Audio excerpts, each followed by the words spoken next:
Greetings, my dear friends, and welcome to an episode of Reading Epic Threads. Today I present Rootbitch's Game Theory Part 2. So I want everybody to pay attention because this stuff is extremely important to the battle going forward. I am as pleased as punch to be back with you today. Threadfest 3 was a huge success. Now it's time to get back to some reading epic threads.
Greetings, my dear friends, and welcome to another episode of Reading Epic Threads. I'm your host, Patrick Gunnels, joining you from Houston, Texas. Today is January 23rd, 2026 at 3:48 p.m. Central Standard Time, and I present to you a collection by Rootbitch, and it's going to be about AI, game theory, civilizational stability versus truth, and psyops, and how they can save our lives.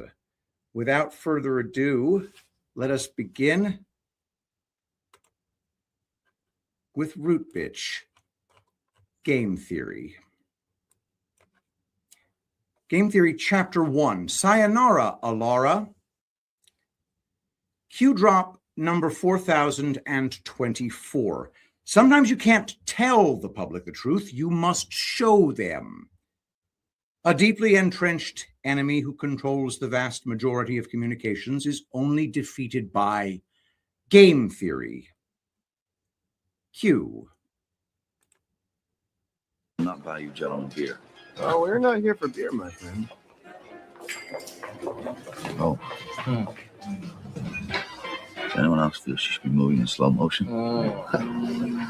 Will she want a large wedding, you think? Should we say swords, gentlemen? Pistols at dawn?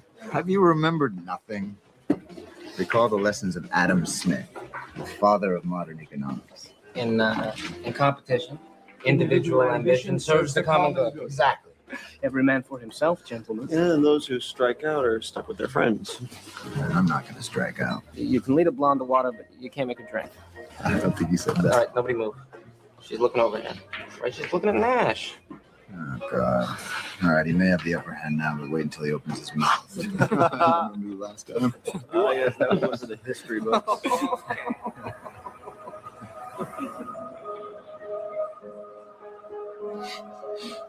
Adam Smith needs revision. What are you talking about? If we all go for the blonde,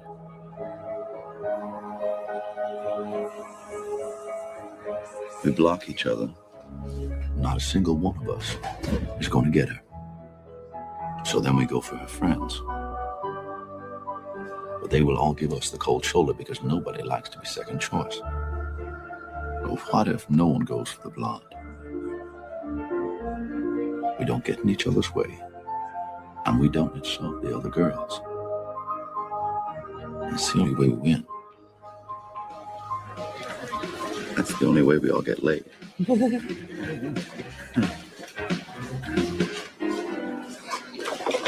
Adam Smith said the best result comes from everyone in the group doing what's best for himself, right? That's what he said. That's right. Incomplete. Okay? Because the best result would come from everyone in the group doing what's best for himself and the group. Ash, this is some way for you to get the blonde on your own. You can go to hell. Governing dynamics, gentlemen. Governing dynamics. Adam Smith. Who's wrong? Yep. Here we go. Careful, careful. Thank you.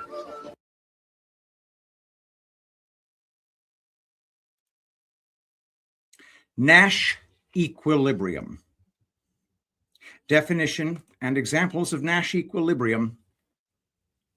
Nash equilibrium is one of the most important concepts in game theory. Outcomes are considered to be in Nash equilibrium when knowledge of the other player's strategies would not lead any player to change his own strategy. What is Nash equilibrium? It is a concept in game theory in which every participant in a non-cooperative game can optimize his outcome based on the other player's decisions. Nash equilibrium is achieved in a game when no player has any incentive for deviating from his own strategy, even if he knows the other player's strategies. In economic theory, the Nash equilibrium is used to illustrate that decision-making is a system of strategic interactions based on the actions of other players. It can be used to model economic behavior, to predict the best response to any given situation. The Nash equilibrium concept is named after the American mathematician John Nash, who defined the theory and won the Nobel Prize for his work. History. The theory of the pure strategy Nash equilibrium, or finding the optimal strategy for each player in a game, was developed as a concept before John Nash fully defined it. It would also go on to be iterated on and developed to be more accurate and more widely applicable. The Cournot equilibrium. Antoine Augustin Cournot created a similar theorem in 1838 called the theory of oligopoly, or the Cournot equilibrium. This theorem used business firms to explore how the ideal output for each firm to maximize their profit is dependent on the output of the other. Mixed strategy equilibrium. In 1944, game theorists John von Neumann and Oscar Morgenstern introduced the concept of a mixed strategy equilibrium, which proposes that a Nash equilibrium exists for a finite game with a specific set of actions, with players choosing probability distributions over pure strategies or specific strategy profiles. Their theorem was largely constrained to simple games, particularly two-player games with rational players and zero-sum games. John Nash's equilibrium. In 1951, John Nash published multiple articles while he was studying at Princeton that outlined his Nash equilibria theory of games, including equilibrium points in N-person games in the National Academy of Sciences and non-cooperative games in Annals of Mathematics. In these publications, he was able to prove that any game with finite actions must have at least one mixed strategy Nash equilibrium or multiple mixed strategy Nash equilibria. Unlike previous theorems that were restricted to specific types of games or two-person games, Nash's theorem applied to a wider class of games and larger number of players, called N-player games, using the Kakutani fixed-point theorem. Later development. The Nash equilibrium, as defined by John Nash, was a major development in game theoretics and would later be refined by other theorists. In 1967, John Harsanyi developed Bayesian game models in which players had incomplete information about the other players. Then, in 1974, Robert Aumann introduced correlated equilibrium, in which communication between players or a mediator was modeled into the normal form game model, which depicts payoff functions as a payoff matrix with different strategies and expected payoffs. In 1975, Reinhard Selten showed that the normal form model generated too many irrational equilibria as solution concepts, but David M. Krebs and Robert Wilson solved this problem in 1982 with their definition of sequential equilibrium, which models both strategies and beliefs for the set of players. Nash equilibrium examples. These classic examples from the fields of social sciences and economics illustrate how optimal game strategies are dependent on other players' actions. The prisoner's dilemma. In this hypothetical game, two criminals are taken to separate rooms and, without communicating with each other, must make the decision to testify against their partner and convict them or remain silent. If they both betray each other, they each serve 2 years in prison. If prisoner A testifies against prisoner B, but prisoner B remains silent, prisoner A will be released and prisoner B stays in prison for 10 years. If both stay silent, they both serve 1 year in prison. The Nash equilibrium, or dominant strategy in this special case, is for both players to testify against the other to get only 2 years in prison, even if mutual cooperation, staying silent, yields a better result, since if one prisoner stays silent and the other betrays their partner, one player will have a much worse result. This is an example of a pure strategy Nash equilibrium in which there is one strategy profile for the higher payoff or optimal result. Now, the prisoner's dilemma example only assumes people are trading off negative consequences. However, the game theory also applies to people making decisions about financial gains or quality of life improvements. Historically, there's kind of been a limit on what we can realistically achieve or gain. Humans have certainly always desired immortality or some sort of ascension to a higher power, or turning lead into gold, or the Philosopher's Stone, or you name it, and we've attempted to achieve it in some way to surpass our feeble human limits. Where game theory comes in is that Sam Altman or Mark Zuckerberg or any AI billionaire could truly believe that AI is our ticket to solving currently incomprehensible problems. For example, imagine what the brightest minds could do if they never got tired or never had to take breaks or never needed to sleep. We could solve world hunger, maybe. We could cure cancer. Maybe we could even transfer our consciousness into mechanical bodies and live forever that way. So instead of thinking about game theory in terms of punishments, like in the prisoner's dilemma, in terms of game theory around artificial intelligence, we have a nearly infinite amount of upsides, with the only downside being that you could potentially not be the first person to ascend, for lack of a better word, and this leads to an infinite amount of possibilities for the person who develops full AGI first. They could hold the key to the secrets of the universe, they could travel faster than light, they could do all sorts of incredible things. So the prize here is massive. It's bigger than anything you can imagine, almost infinite, and it's pretty much impossible for our human minds to fully comprehend. Turning something like lead into gold is like child's play compared to what a full AGI could have to offer us. More than anything, billionaires seem to believe that this technology will be their personal savior. However, the companies behind the AI research have reached a point where failure is completely unacceptable. The promise of trailblazing humanity into a new era of technology, something that we haven't even considered since discovering the transistor, is on the table here. So the quest for perfecting an AI agent has now ballooned into this huge sunk cost that all the billionaires in the world will chase until the end of the world to achieve their goal. I'm saying world a little bit too much. This is a concept that I think C.S. Lewis explains best in his work, The Weight of Glory.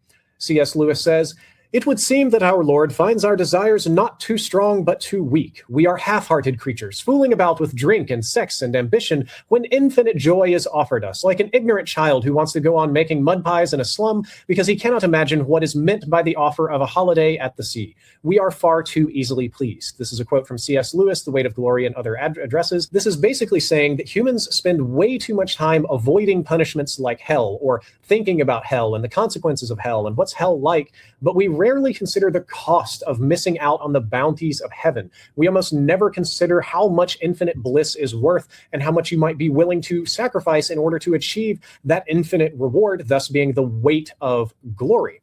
So I think that billionaires are sort of feeling the weight of glory when it comes to artificial intelligence. Their goal is a simple one. They want to create a single artificial general intelligence that is equivalent to the average human being. Because once we can create that single AGI, then it turns into the task of scaling that up. We build a second and a third, and imagine the speed that an AGI can work at solving our problems, And now imagine that we just turn on 10,000 of them all at the same time to work on a project simultaneously.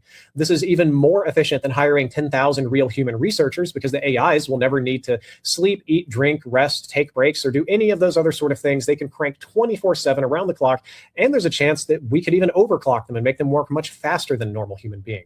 There are already plans to put these human equivalent AGIs to work developing a smarter AGI. So we're going to use AI to build better AGI, to build better AI, to build better, up to a point where the AGI is going to reach something that we could not hope to understand.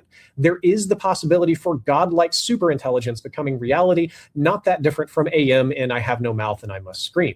So along the way, almost every technological problem that you can think of can be solved. After immortality, we'll probably work on faster than light travel. And after that, we might even have enough resources left over to solve male pattern baldness. The thing about AGI is that once it becomes real, these fantasies won't be 100-year solutions. They won't even be a 10-year solution. They might be 2-year solutions. Intelligence gains in AI improving on AI will scale faster than any technology that we've ever created. It'll make our adoption of the internet and digital technology look slow by comparison. And whoever controls all of this progress has the potential to become the first immortal being, and potentially even the first god to walk the face of the earth. As Batman would say in Batman versus Superman, if there's even a 1% chance that this is true, then we have to throw everything we've got at it. I mean, you have to ask yourself, what would you be willing to risk if the potential upside was becoming a god? Probably a lowercase g god, but an immortal that lives forever and is super rich. This is why I believe the AI bubble is ideological in nature instead of practical. The billionaires that own these companies or invest in them are pumping trillions of their dollars into AI development, and they're not really worried about turning a profit in the traditional sense. Instead, they seek to transform themselves and their holdings into something that would make them more like a prophet. See what I did there? I know that's an unintentional pun, but it fit in too well. The amount of influence that billionaires already wield over our society through the economy and through politicians is so enormous that the only way to gain an even greater power is to upgrade yourself to a godlike entity, or perhaps create and then tame a godlike entity that will work at your behest. You've all got to ask yourself one question. If a genie offered you all the money in the world or all the knowledge in the universe, which one would you choose? I think for most of us, the rational choice is an obvious one. Having all the knowledge in the universe could be such an unparalleled benefit that it would be akin to achieving godhood. It would be like eating from the apple of knowledge in the Garden of Eden. You would become something else. You wouldn't need money. You would be beyond money and wealth. So I personally don't believe that large language models or our current path of AI development is going to reach AGI anytime soon. But if I did believe this was possible, if I were a Zuckerberg or an Elon Musk and I just thought that this was really a possible thing, then the only rational choice I would have to make in my life is to throw everything at my disposal into making AGI a reality. I mean, what would you be willing to spend for godhood? How much does a dollar really cost you compared to massively improving your quality or length of your life? For the world's ultra wealthy, it's entirely reasonable for them to inflate the AI bubble to outrageous proportions in hopes of acquiring this infinite prize. And that's why I think the AI bubble is going to continue to inflate, and why I think governments and businesses are going to continue to double, triple, quintuple, quadruple, and pentuple down on propping this up until they achieve their prize. So guys, that is my best attempt to explain why AI bubble. I didn't get too far into the details of how AI bubble or their profitability and losses, but rather I just genuinely believe that there is a more ideological drive to solving artificial intelligence than there is for a profit-oriented one, because most people don't even want to buy these things anyway. All right.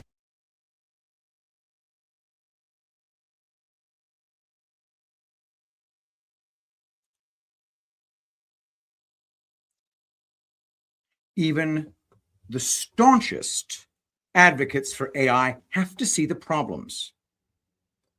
From medium.com, OpenAI is sinking and dragging the entire AI industry down with it. How Sam Altman is pulling Oracle, AMD, NVIDIA, and others into the biggest gamble in tech history. If you still think the AI revolution is a story about progress and saving humanity, think again. OpenAI is burning $11 to $12 billion per quarter, and its perverse appetite keeps growing. Until the end of last year, this could have been considered a problem for Sam Altman and OpenAI's shareholders. But now, everything has changed. OpenAI no longer wants to go down alone. It's dragging down the leaders of the AI and financial industries with it. The bill will run not just into the hundreds of billions of dollars set to go up in smoke over the next 3 years, but ultimately into the trillions. Of course, without the personal support of King Trump, this madness wouldn't have been possible. And the support arrived right on time. On January 21st, 2025, the Stargate project was officially announced. This is a monster into which $500 billion is already planned to be poured over 4 years. But as you can anticipate, this amount will hardly be final. Prepare for it to grow many times over. I'm trying to guess whether you realize, damn it, that in the end, it won't be Sam Altman who pays for all this, but all of us. Perhaps they managed to convince you that what matters for business is not the numbers now, but paradise for everyone in a few years. Perhaps you agreed with this because you believed in the mantra they endlessly repeat: AI hallucinations and catastrophic forgetting are temporary problems that will soon be solved. Just give them more money and computer power, they say, and everything will be fixed. A world of unprecedented abundance will arrive. I also believe this for almost all of fall 2025, but now at the beginning of 2026, reality hits hard. OpenAI isn't just sinking into the abyss. It has locked itself into a suicidal embrace with Oracle, SoftBank, CoreWeave, and other equally reckless predators, and nothing can prevent what they've planned. The point of no return has been passed. And if you can debunk my fears, I will pray for your health and well-being for the next 3 years. OpenAI, a chronically unprofitable company. And so, while Sam Altman puts on a brave face in a bad situation, selling investors a vision of the everything platform, the numbers reek of smoke. You no longer need the nose of a guard dog to smell the nauseating odor of approaching trouble. Thank Sam and his like-minded associates, we are no longer inside an AI bubble. We found ourselves inside what disturbingly resembles a financial Chernobyl. And if you already know that Yahoo Finance named OpenAI the 2025 Company of the Year, you already understand which way the wind is blowing. Of course, this assessment didn't come from nowhere. It's a reflection of assessments given by many other well-known media and analytical centers. Times, Forbes, Fast Company, MIT Technology Review, Gartner, McKinsey, Financial Times, you name it. The praise they've sung to OpenAI means that everyone should follow its example. But there's one little problem. OpenAI is chronically unprofitable. The results of their commercial activity since the beginning of the AI revolution are as follows. 2023 revenue, a $1.6 billion loss. Not precisely known since exact figures aren't disclosed, but according to insider information, it was already substantial back then. So revenue was 1.6 billion and running at a loss. Loss not precisely known. 2024 revenue, $3.7 billion, loss, $5 billion. 2025 revenue at the beginning of January ranges from $13 to $20 billion, loss, $8 to $12 billion plus, analyst estimates. How do you like that math? But it gets even more fun. OpenAI expects that in 2026, their net loss will grow even more and reach $14 billion. By 2028, their cumulative losses will amount to $44 billion. Think about that. The company plans to burn $1 billion a month just to keep the wheels turning. A broken business model. That's far from all. An even more serious indicator that things are bad for them isn't even this. Although investors prefer to ignore this fact or simply don't understand its significance, OpenAI's gross margin is only 41%. Let me explain why this is even worse than serial unprofitability. Gross margin is the difference between revenue and direct costs of operating a product. For OpenAI, this is what they pay Microsoft for each user query to ChatGPT, electricity, server rental. A 41% margin means if you pay OpenAI $1, then the company immediately gives 59 cents to Microsoft just so the server can physically process your query. OpenAI is left with only 41 cents. Meanwhile, in the software as a service world, normal gross margin is much higher, 70 to 85%. NVIDIA's is 73 to 76%, while OpenAI's is closer to hardware manufacturers or even delivery services where you need to spend on gas and spare parts. For a digital giant, this is a sign of an inefficient business. And there are also enormous indirect expenses that drive the company deep into the red. First and foremost, training large language models, which can consume an infinite amount of energy. Exactly how much OpenAI prefers not to disclose, but the figures can be estimated using the reference XAI Colossus cluster in Memphis, where GPT-5 competitors are trained, is a baseline. Power, 150 megawatts. Composition, 100,000 NVIDIA H100 chips. Verification, Elon Musk officially requested exactly 150 megawatts from local authorities for this data center's operation. Finally, labor costs. AI engineers cost $500K to $1 million per year. This is very expensive, and many believe OpenAI's staff is bloated. Marketing and lawyers also cost a pretty penny. Endless copyright lawsuits and other legal incidents cost the company hundreds of millions of dollars.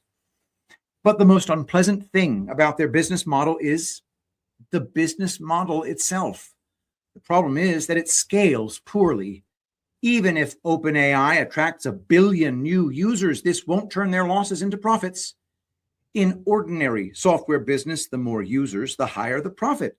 As I've already noted, software replication costs nothing, but in the AI business, each new user requires new costs for energy and chips.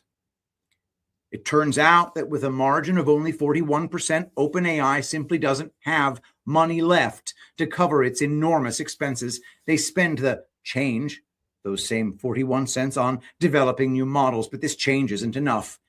As a result, they're forced to constantly borrow money in the hope that the fundamental limitations of generative AI will somehow miraculously be overcome, and AI will get rid of hallucinations and catastrophic forgetting. Where does the money come from? Now, take a deep breath, and if you're standing, you'd better sit down. The Yahoo Finance feature reports that OpenAI has accumulated $1.4 trillion in planned investments for the next 8 years. Got that right. A chronically unprofitable company with progressive debt has accumulated $1.4 trillion in planned investments for the next 8 years. How is this possible? Okay, here's a teaser for you. OpenAI shares rose 153% in 2025 after its market capitalization reached $500 billion. Is the fog beginning to lift? Listen to OpenAI Chief Financial Officer Sarah Fryer. She'll explain it to you. Quote, "It's been a year where we have really hit kind of this day one of the next phase for OpenAI," she stated. Here's how it went. In July 2025, OpenAI announced a $300 billion deal with Oracle. Then, between March and October, 3 deals were concluded with CoreWeave. Each time, OpenAI's partners' shares rose 38% for Oracle within 2 months after the deal announcement, and more than threefold between March and October for CoreWeave. OpenAI also allocated $250 billion to Microsoft and $38 billion to Amazon. In addition, it plans to attract major customers for AMD chip production, estimated amount $150 billion, and NVIDIA GPUs, $300 billion for production with a total deployment cost of $500 billion. Additionally, the company has a partnership with Broadcom for the supply of 10 gigawatts of specialized chips, amount being clarified. In other words, OpenAI is investing in infrastructure for its everything platform, the vehicle for which is Stargate. Of course, Altman doesn't have all this money. He secures investment from his partners under the promise to use the capacities being created. That is, we're talking about what should happen in the future if what? Here's what. If AI suddenly starts generating profits that cover all these insane expenses. Right now, there is no such profit. Current capital investments are not provided by production enterprises, but by large companies and startups in the AI field. They are the ones supporting this hype, promoting the narrative of constantly improving models. It is precisely the myth that AI progress continues that lies at the foundation of all this abnormal movement. The show must go on. But generative AI not only doesn't live up to its promises, it cannot do so, no matter how much you scale it. Real AI experts are already shouting about this. Gary Marcus was saying this even before the GPT hype. Jan LeCun has been constantly repeating it for the past 2 years. Finally, recently, none other than Ilya Sutskever, the chief ideologue of the scaling hypothesis, admitted this. But will those whose well-being depends on AI hype shut down their own shop? No, anything but that. The show must go on, and they, of course, have a better idea to push another investor narrative.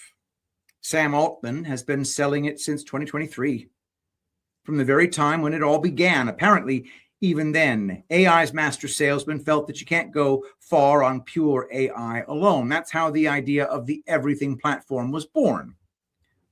According to Altman's plan, OpenAI shouldn't remain a one-product company, ChatGPT. It should become nothing less than the base platform of a new technological paradigm, a kind of analog of Windows plus iOS plus Amazon Web Services plus the App Store simultaneously under the management of AI. At the same time, AI will take on all the routine work, including setting up and optimizing the environment. Users will only need to tell the system what they want. Well, like in the movie Her. This is where Stargate became necessary as an enabler for this entire venture.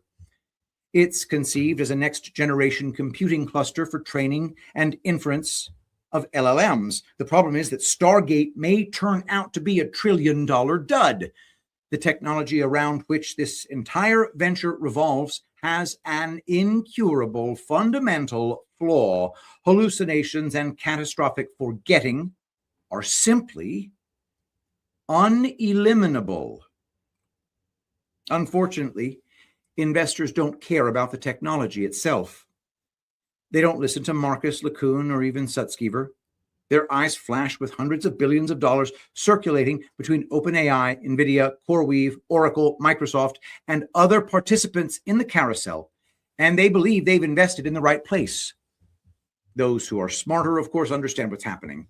Peter Thiel felt that the peak of AI hype was coming to an end and sold his NVIDIA shares in November of last year. No, NVIDIA is unlikely to go bankrupt. It produces a real product. It's just that when the bubble bursts, this product will no longer be in such demand, and the shares will inevitably fall. But what does OpenAI produce? Mainly promises. Therefore, it's vital for Altman to ensure that responsibility for these promises isn't borne by OpenAI alone. The best way to achieve this is to involve everyone else in the same venture. Then the accountability will be collective. And it seems to me that if OpenAI dies as a result of this whole story, Altman himself will hardly suffer much, if at all. Why do I think so? Because financial crises develop according to the same scenario. Greed leads to speculation. Speculation inflates bubbles. Sooner or later, boom, the bubble explodes. People lose their jobs and some end up on the street, but still many, if not most of those responsible for all this continue to prosper. Well, you remember too big to fail. And OpenAI is already big now and wants to become even bigger. It wants to become a $1 trillion company and get indulgence for anything. As OpenAI CFO Sarah Fryer suggested at a Wall Street Journal event, the federal government should guarantee debt for AI development. Who will pay for everything?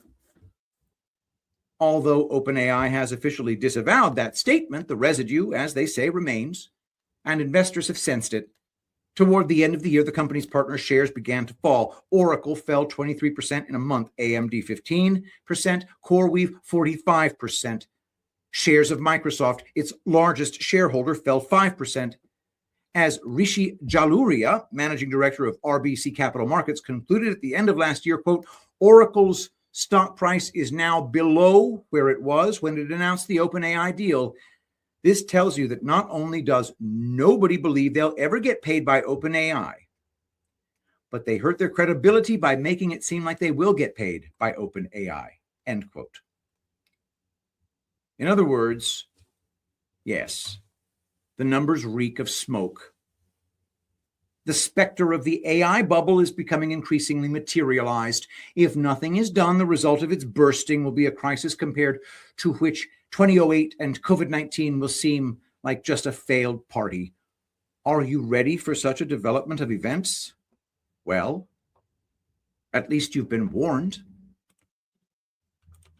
So my first day back from having a nice life, it's my honor to welcome three of the world's leading technology CEOs. And in the case of Larry Ellison, it's well beyond technology. He's sort of CEO of everything.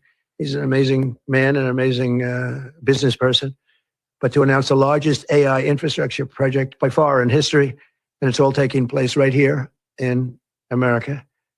As you know, there's great competition for AI and other things, and they're coming in at the highest level. We're joined by Oracle Executive Chairman Larry Ellison, SoftBank CEO, my friend Masa Yoshi-san, and CEO of OpenAI, and I would say by far the leading expert based on everything I read, Sam Altman. So that's great that you're coming in together. That's a massive group of talent and money.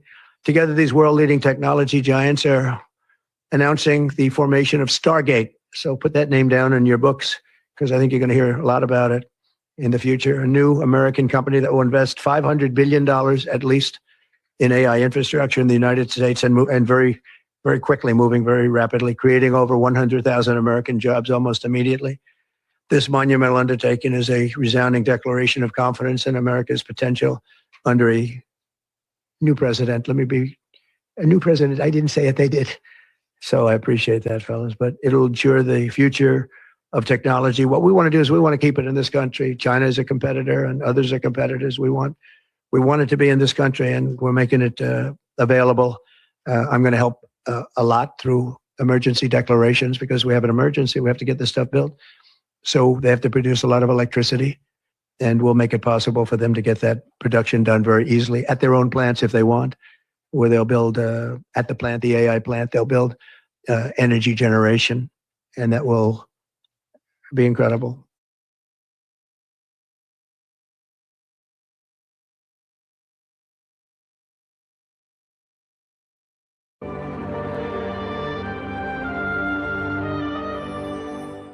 Welcome back, everyone. Big surprise. Amazon just revealed that it's bringing back the Stargate movies and TV shows. It won't be a straight-up reboot, so it's like Stargate Returns or Stargate Resurrection.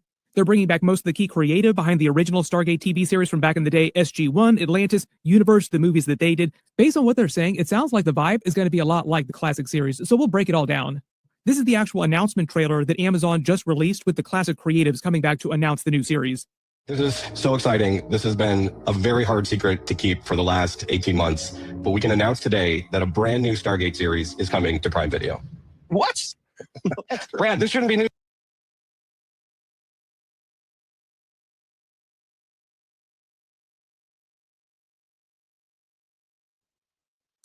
To understand the moves and counter moves being made, we need a little background. still running today. This nuclear plant was turned on in 1969, the absolute heyday of nuclear power in the U.S. 3 new nuclear reactors were being turned on every year, each flip of the switch sending power to 500,000 homes. But it wasn't just the number of reactors being turned on in a year, it was how fast each one was being built. 5 years from breaking ground to turning it on, giving millions of people the benefit from one of the most profound and steady links in the entire field of economics. The more energy a country uses, the better off its people are. And the U.S. just stopped, but it was years before this. It was an accident at the 3 Mile Island nuclear power plant. The nation and much of the world has been watching as this nuclear nightmare unfolds. Chaos and confusion reigned as monitors tried to determine exactly how much radiation was released. It started more than a decade before Chernobyl. So really what happened? Suddenly, plants that announced construction in the 70s started being delayed 9, 12, 20 years. Only 4 have been built in the U.S. since 1996. This, what really hasn't been well explained before, is exactly what happened.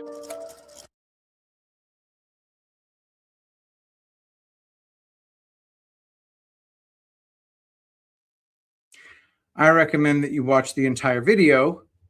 In the interest of time, I'm going to clip just the most relevant parts. This made law on May 5th, 1975, sent the U.S. nuclear industry to its short, fast death. These are the rules for building, modifying, or extending the life of a nuclear reactor. In 1970, there were 400 industry-accepted standards and 4 rules for building a nuclear plant. By 1978, there were 1,800 standards and 300 new rules that had to be satisfied if you wanted to flip the switch on. This is the critical phrase in that document, as low as is reasonably achievable, also known as a LAR, which says that every bit of radiation, no matter how small, adds a proportionate bump in your lifetime chance of cancer. And those bumps add up over your whole life. In other words, there's no amount of radiation that's ever considered risk-free, and each exposure stacks on top of the last. So if climbing Everest once gave you a 1% chance of getting cancer, then going up a second time now puts you at 2%, a third time puts you at 3%. This is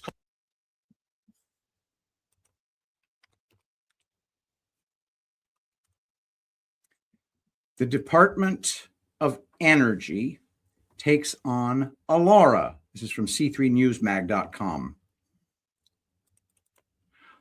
Last fall, Energy Secretary Chris Wright told the audience at Senator John Curtis's Conservative Climate Summit that, quote, nuclear is going to become sexy again.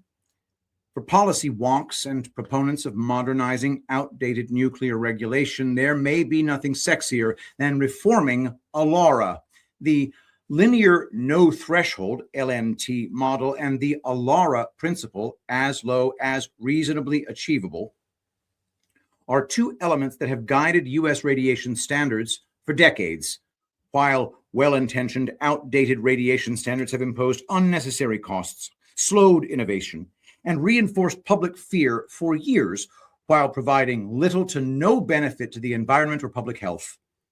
Reform is not merely desirable, it is a strategic necessity and essential for improving the economic outlook for nuclear power. This week, E&E News reported that the Department of Energy will end the use of the Alara principle. The timing is critical because the United States is striving to meet growing energy needs, accelerate the deployment of advanced reactors, and maintain global leadership in energy innovation. A welcome next step would be for the NRC to follow the Department of Energy's lead. Background. The LNT hypothesis emerged from Hermann Muller's 1927 experiments on fruit flies, which showed that radiation can induce heritable mutations.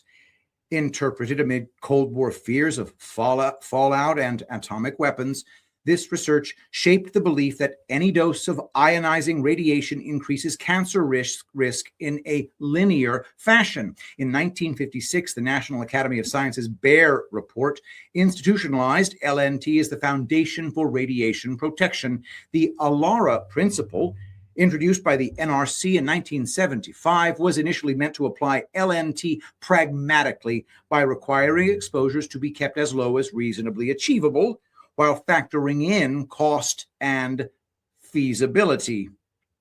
Over time, however, Alara lost its balancing intent. Regulatory enforcement increasingly pushed operators to minimize exposures well below natural background radiation levels, regardless of the benefits.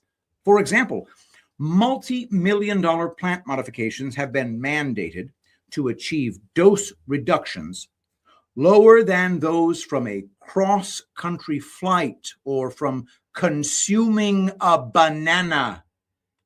These reductions became mandatory for licensing and compliance, fueling a culture of regulatory absolutism. Trusting the science. The LNT model is deeply flawed and rife with scandal and deception. Importantly, modern research fundamentally challenges the assumption that risk increases linearly at low doses. Radiobiology shows that cells are not passive victims of radiation damage. They possess complex repair systems and adaptive responses that mitigate low-dose effects. Epidemiological evidence supports this shift. Populations in Kerala, India, exposed to natural radiation levels up to 80 times higher than average, show no increased cancer rates. Studies of nuclear shipyard workers also reveal no significant increase in risk at low exposures. UNSEER and OECD reports conclude that applying linear risk models at these doses is scientifically unjustified and may significantly overestimate risk. As Emily Caffey, a radiation health physicist and assistant professor at the University of Alabama at Birmingham, told E&E News, quote, ALARA has been misapplied across the board in a lot of different areas, and it has cost taxpayers a lot of money, and it has caused a lot of unnecessary fear in the public by saying, well, any little bit of radiation dose is going to give you cancer, which is just fundamentally not true. ALARA makes nuclear unnecessarily more expensive. Maintaining ultra-conservative standards is enormously costly. ALARA compliance inflates the construction and operating budgets of nuclear plants with expenditures driven by thresholds disconnected from actual health risk. Critically, ALARA increases costs and could stunt the deployment of innovative small nuclear reactors, delaying or prohibiting the use of emissions-free, affordable power. By erecting a costly barrier to entry, new reactor companies must spend more precious capital on regulatory compliance for no meaningful health benefit.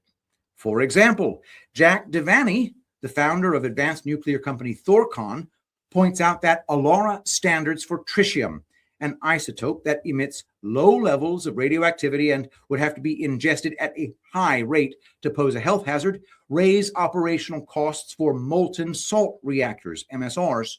While these reactors can be designed more efficiently than pressurized water reactors, PWRs, MSRs emit 60 times more tritium than PWRs. This forces MSR designers to, quote, employ an expensive extra loop, cutting their economic advantage over the PWR and creating another set of fault points, end quote.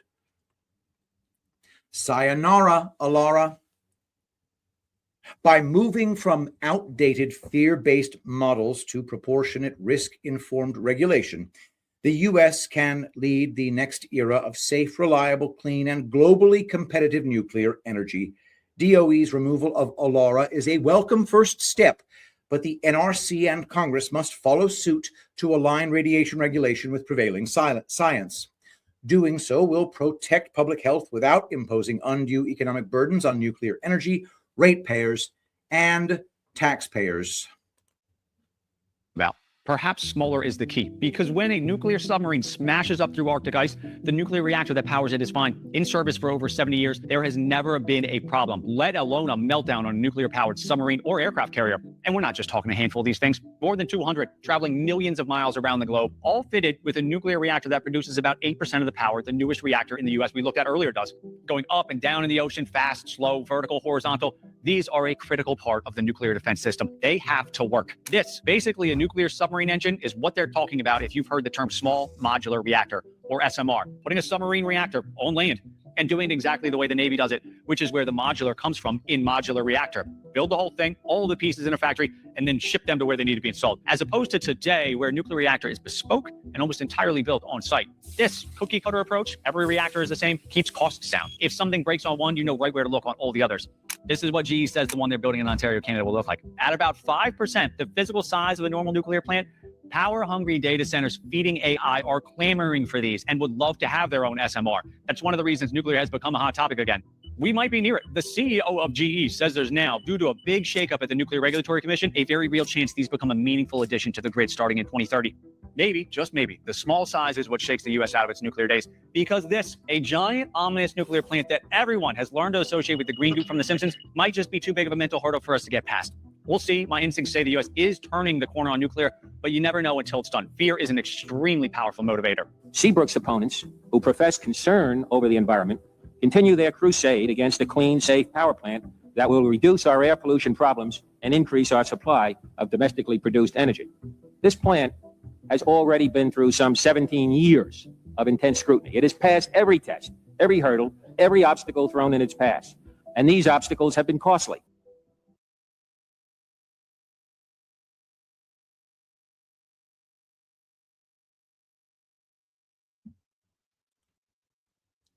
From whitehouse.gov.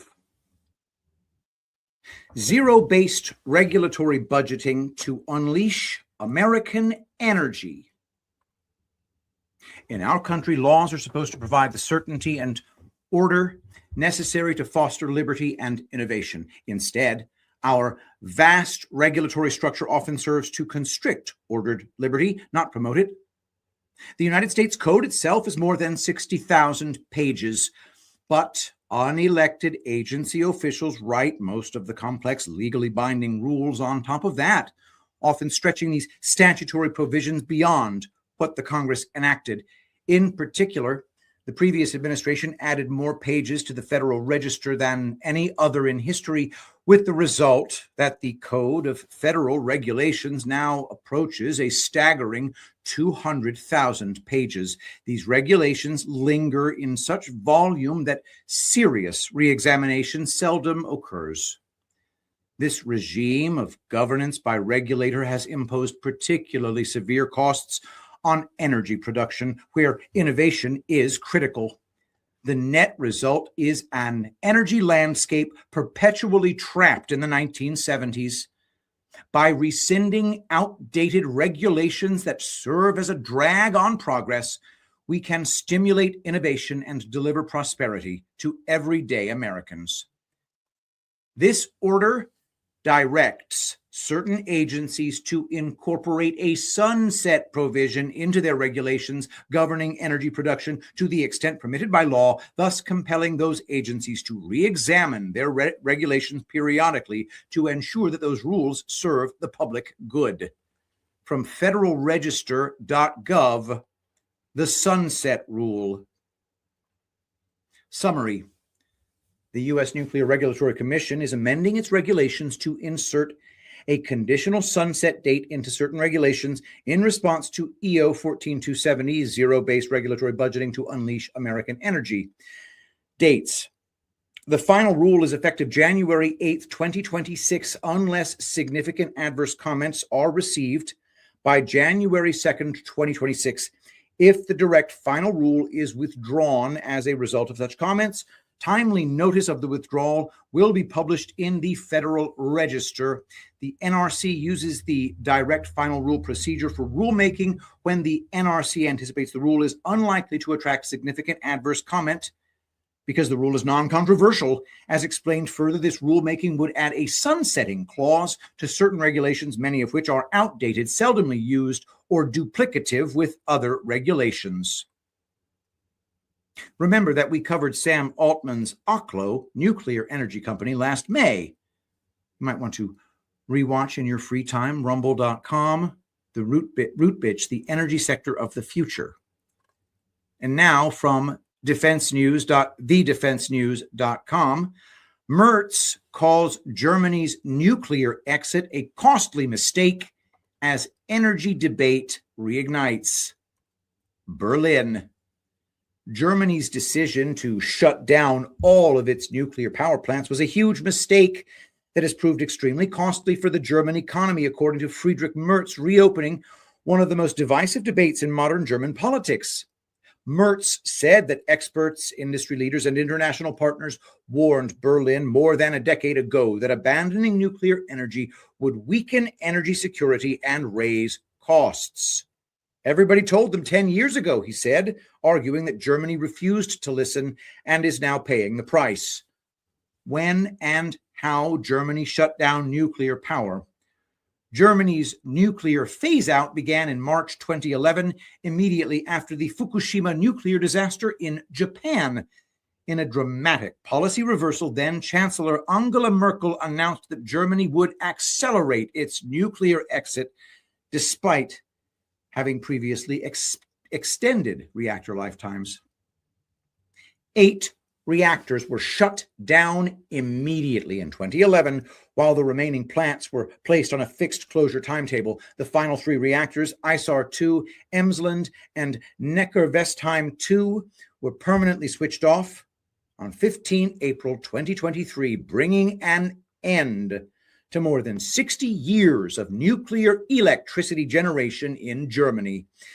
The decision was a central pillar of the Energiewende, Germany's long-term strategy to shift toward renewable energy, cut emissions, and move away from both nuclear and fossil fuels. Merz and other critics argue that Germany shut down nuclear power too early, before renewables and storage systems were capable of fully replacing it. Nuclear plants had provided stable, low-carbon, base-load electricity, which vanished almost overnight. As reactors closed, Germany became increasingly dependent on coal and natural gas, particularly Russian gas. This vulnerability was exposed after Russia's invasion of Ukraine in 2022, when gas supplies tightened and prices soared, triggering an energy crisis across Europe. Now, just imagine if Patrick's girl AOC had gotten her way. From Axios, Democrats retreat on the Green New Deal. President Trump's first term provoked the movement for a Green New Deal. His second term may have killed it. Why it matters.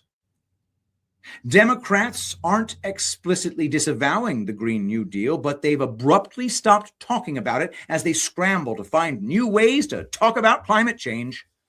Over the past 3 months, Democrats in Congress collectively said Green New Deal only 6 times across social media and on the floor. That's the fewest mentions since the proposal rose to prominence in the fall of 2018, according to data from the legislative tracking service Quorum. Over the same 3-month period, Republicans mentioned Green New Deal 337 times as they continue to believe that what President Trump calls the Green New Scam is a losing issue for Democrats. Are you starting to understand why the AI hype narrative was necessary? I know you think AI is more than just hype, and maybe you're right, but consider what AI was able to do 40 years ago. This interview was recorded March 16th, 1984. Herb, we think of chess as the ultimate game of skill, a game that requires mental agility, intelligence, if you will. Yet here I am playing a game of chess with a computer, which is analyzing board positions and applying a certain kind of intelligence to figure out what its next move should be. That's the subject of our program today, artificial intelligence. And in some people's minds, AI suggests attempting to duplicate the way a human brain works. Is that what AI is, in fact? Not in most modern AI research, Stuart. Early research in AI looked at duplicating human thought processes, but current AI research is more concerned with duplicating the end result of intelligence. And computers that act as experts in expert systems and computers that can communicate with us in our language, understanding some of the context of that language, are 2 areas that are receiving a lot of attention in artificial intelligence research today. Okay, we're going to meet 2 of the world's foremost experts on artificial intelligence, and we'll take a look at 2 fascinating examples of expert systems. One of the leading experts on expert systems is Dr. Edward Feigenbaum of Stanford University. We asked Professor Feigenbaum about the evolution of artificial intelligence. The computers, as you know, are general symbol processing devices capable of manipulating any kinds of symbols, of which numbers constitute one important class, but computers are much more general than that. We've known about the generality of computation since at least the time of Turing in the 1930s. And actually, I've tracked it back to intuitions that Babbage had that were reported by Ada Lovelace, after whom the Ada programming language is named. In 1842, Ada Lovelace wrote that the analytical engine of Babbage's constituted the link between the mechanical world and the world of the most abstract concepts.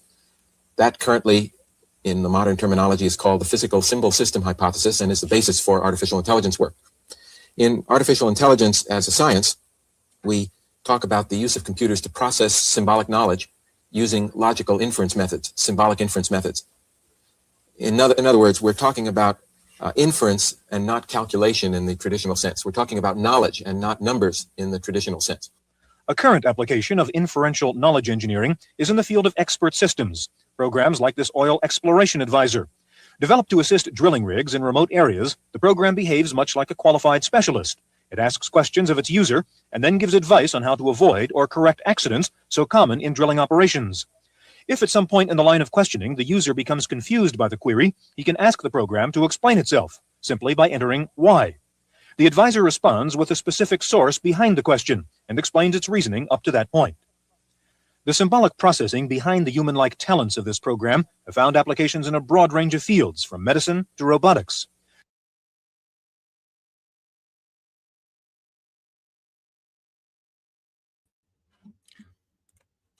Are you starting to at the end of the day, it doesn't matter whether AI is for real or if it's just hype, because the white hats have gamed out every scenario. If it's real, then we'll all have our own AI robots to tend to our every need. And if it's hype, then we've used their credit card to pay for the development of new energy production. Q drop number 2450. We're going to show you a new world. Those who are blind will soon see the light. A beautiful, brave new world lies ahead. We take this journey together, one step at a time. Where we go one, we go all. Q. I'll leave you with a few other Qisms to ponder. Mankind is repressed. We will be repressed no more. Information is knowledge. Knowledge is power. Information is power. News unlocks. Future proves past. You have more than you know. Part 2. Coming soon. All right, we now take a quick break for a thread from Brian Cates. That's Draw and Strike on Twitter. Okay. Like I said at the end of my show yesterday, you may notice about a year ago, I stopped doing any product endorsements, even for my own store and coffee brand, both of which I let go dormant. I don't even advertise my own books anymore. But I've recognized for some time now that I am one of those folks whose lymphatic system goes haywire when they fly. My feet will swell up, my body will become inflamed. No matter how long the flight is, 2.5 hours, 8 hours, it doesn't matter. But since I was pressed for time for my flight to my trip to Threadfest 3, I took a 2.5-hour flight to Dallas from Tampa. That was a bad decision. By the time I landed in Dallas, the inflammation was acute. First couple of days of the event, from Thursday night to Saturday afternoon, I tried the usual methods, sleeping with my legs elevated, vitamin C, extra sleep, you name it, but it just got worse and worse. So by Saturday, I was in crazy pain. I stood up from the table. I was headed to the restroom, and I almost keeled over from the massive twinge in my lower back and the alarming soreness of my feet. That was it. I had to admit I was not going to make it to the rest of the event. They were planning to go till around 11 p.m. So I staggered slowly to the elevator. I shuffled to my room. I was in agony. Sat on the couch, texted Patrick, the organizer of the event, to let him know I was going to have to skip the rest of the agenda for that night because I couldn't walk anymore. I was kicking myself for flying, thinking to myself morosely that this was certainly not how I'd envisioned my time in Dallas going. I'd probably have to skip tomorrow's events too, since my feet were just not getting any better. And then I got a text from Patrick's wife, Ashley, who brought me a jar of Tulip Soothe. She brought it to my room. She texted it to me. She texted me when she was outside the door. Now, I hated having to get back up on those feet to walk to the door. It hurt, but I did it. She handed me this small jar and told me how to use it. So I used it. And about 10 minutes later, checked my phone. It was BB McGuire saying she'd brought me some compression sleeves. So I had to get up again. So I lurched up from the couch and moved to the door. I was about halfway to the door when all of a sudden I realized the wave of agony I was expecting which I just experienced only 10 minutes before during Ashley's appearance, was not there. I actually stopped. I looked down at my feet. What the fuck? I had a moment of cognitive dissonance as my brain tried to compute where the pain had gone. Oh, wait, you mean that weird balm I just rubbed all over my feet? So I get to the door, I swing it open, and BB's standing there with this box in her hands containing these leg compression sleeves, and I blurt something, holy cow, this is awesome. That stuff Ashley brought me, it's actually working. Now, don't get me wrong, my feet were still sore. It's not a miracle cure, but the pain was gone. I could get up and walk around and not be in agony. It had been only 10 minutes since I'd applied the Tulip Soothe. BB shows me how to put on and use the leg sleeves, then she leaves. As I'd sat up in my room before Ashley arrived with the Tulip Soothe, I pictured myself having to be taken in a wheelchair to the gate at Love Field on Monday afternoon. Well, on Monday afternoon, I walked to the gate, I flew back to Tampa, and I walked out of the airport. So this is my testimonial from personal experience about the Tulip Soothe Balm. I doubt I would have been able to attend the last day or avoid a wheelchair for the trip back without this amazing product. I told Patrick and Ashley, you better patent this stuff. It's that good. Now, Brian is a Tulip Blooms affiliate. I want everybody here to go to tulipblooms.shop, promo code Kates. That's /Kates. You go to tulipblooms.shop, use promo code Kates at checkout, or just tulipblooms.shop and then type /Kates, and it takes you right there. And that gives Brian a cut, which he richly deserves for writing that nice testimonial. But yeah, Brian was in a lot of pain. I just want to thank all of you for coming back to watch Reading Epic Threads. And I want to thank Brian for helping to, get some exposure to this amazing breakthrough we've made with this product, the Tulip Soothe Balm. 87 reviews. I don't know what percentage of them are 5-star, but it's 4.8 overall. So it's really outstanding. Go to tulipblooms.shop /Kates. Now we return for part 2 of today's Reading Epic Threads. So without further ado, let's take a look at Rootbitch's Game Theory Part 2. In Part 1, we explored some of the moves made to restore America's energy independence. For anyone still questioning whether it's all part of the plan, please consider CNBC.com, September 23rd, 2025. Sam Altman, OpenAI's $850 billion in plan build-outs bubble concern. It was a fitting backdrop for the OpenAI CEO to unveil what he calls the largest infrastructure push of the modern internet era, a 17 gigawatt build-out in partnership with Oracle, NVIDIA, and SoftBank.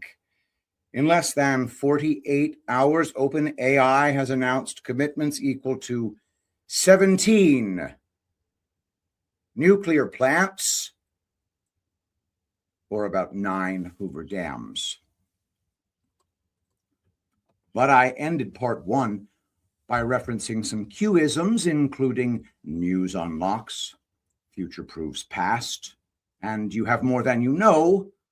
So let's get an update since then from NPR, February 2nd, 2026.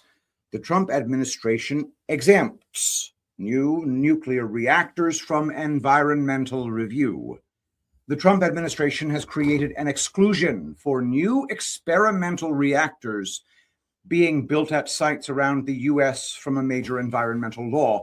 The law would have required them to disclose how their construction and operation might harm the environment, and it also typically required a written public assessment of the possible consequences of a nuclear accident. The exclusion announcement comes just days after NPR revealed that officials at the Department of Energy had secretly rewritten environmental safety and security rules to make it easier for the reactors to be built. The Department of Energy announced the change Monday in a notice in the Federal Register. It said the department would begin excluding advanced nuclear reactors from major requirements of the National Environmental Policy Act, NEPA. The Act calls on federal agencies to consider the environment when undertaking new projects and programs.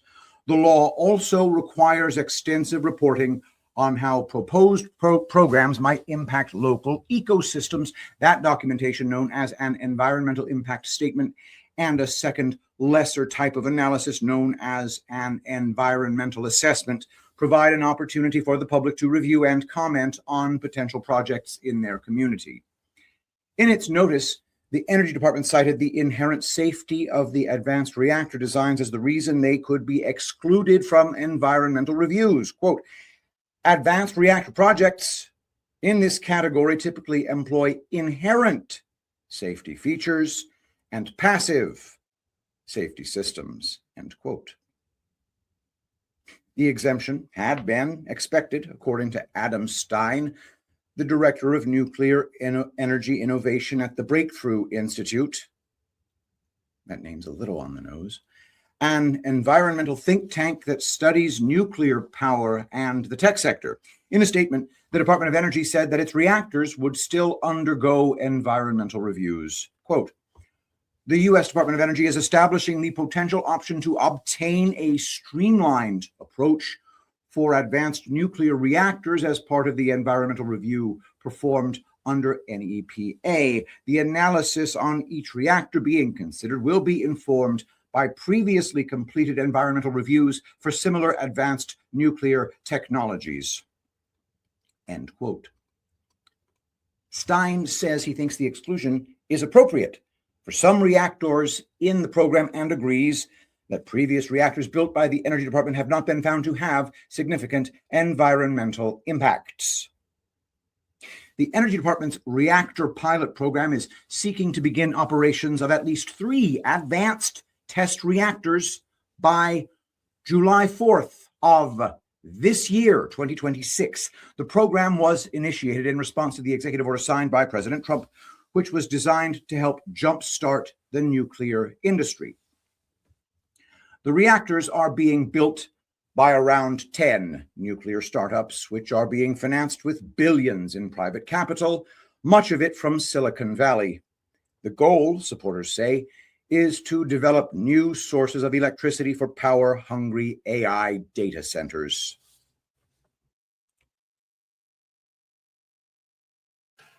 I've signed an order directing and approval of many new nuclear reactors. We're going heavy into nuclear. I was not a big fan because I didn't like the risk, the danger, but they have the progress they've made with nuclear is unbelievable, and the safety progress they've made is incredible.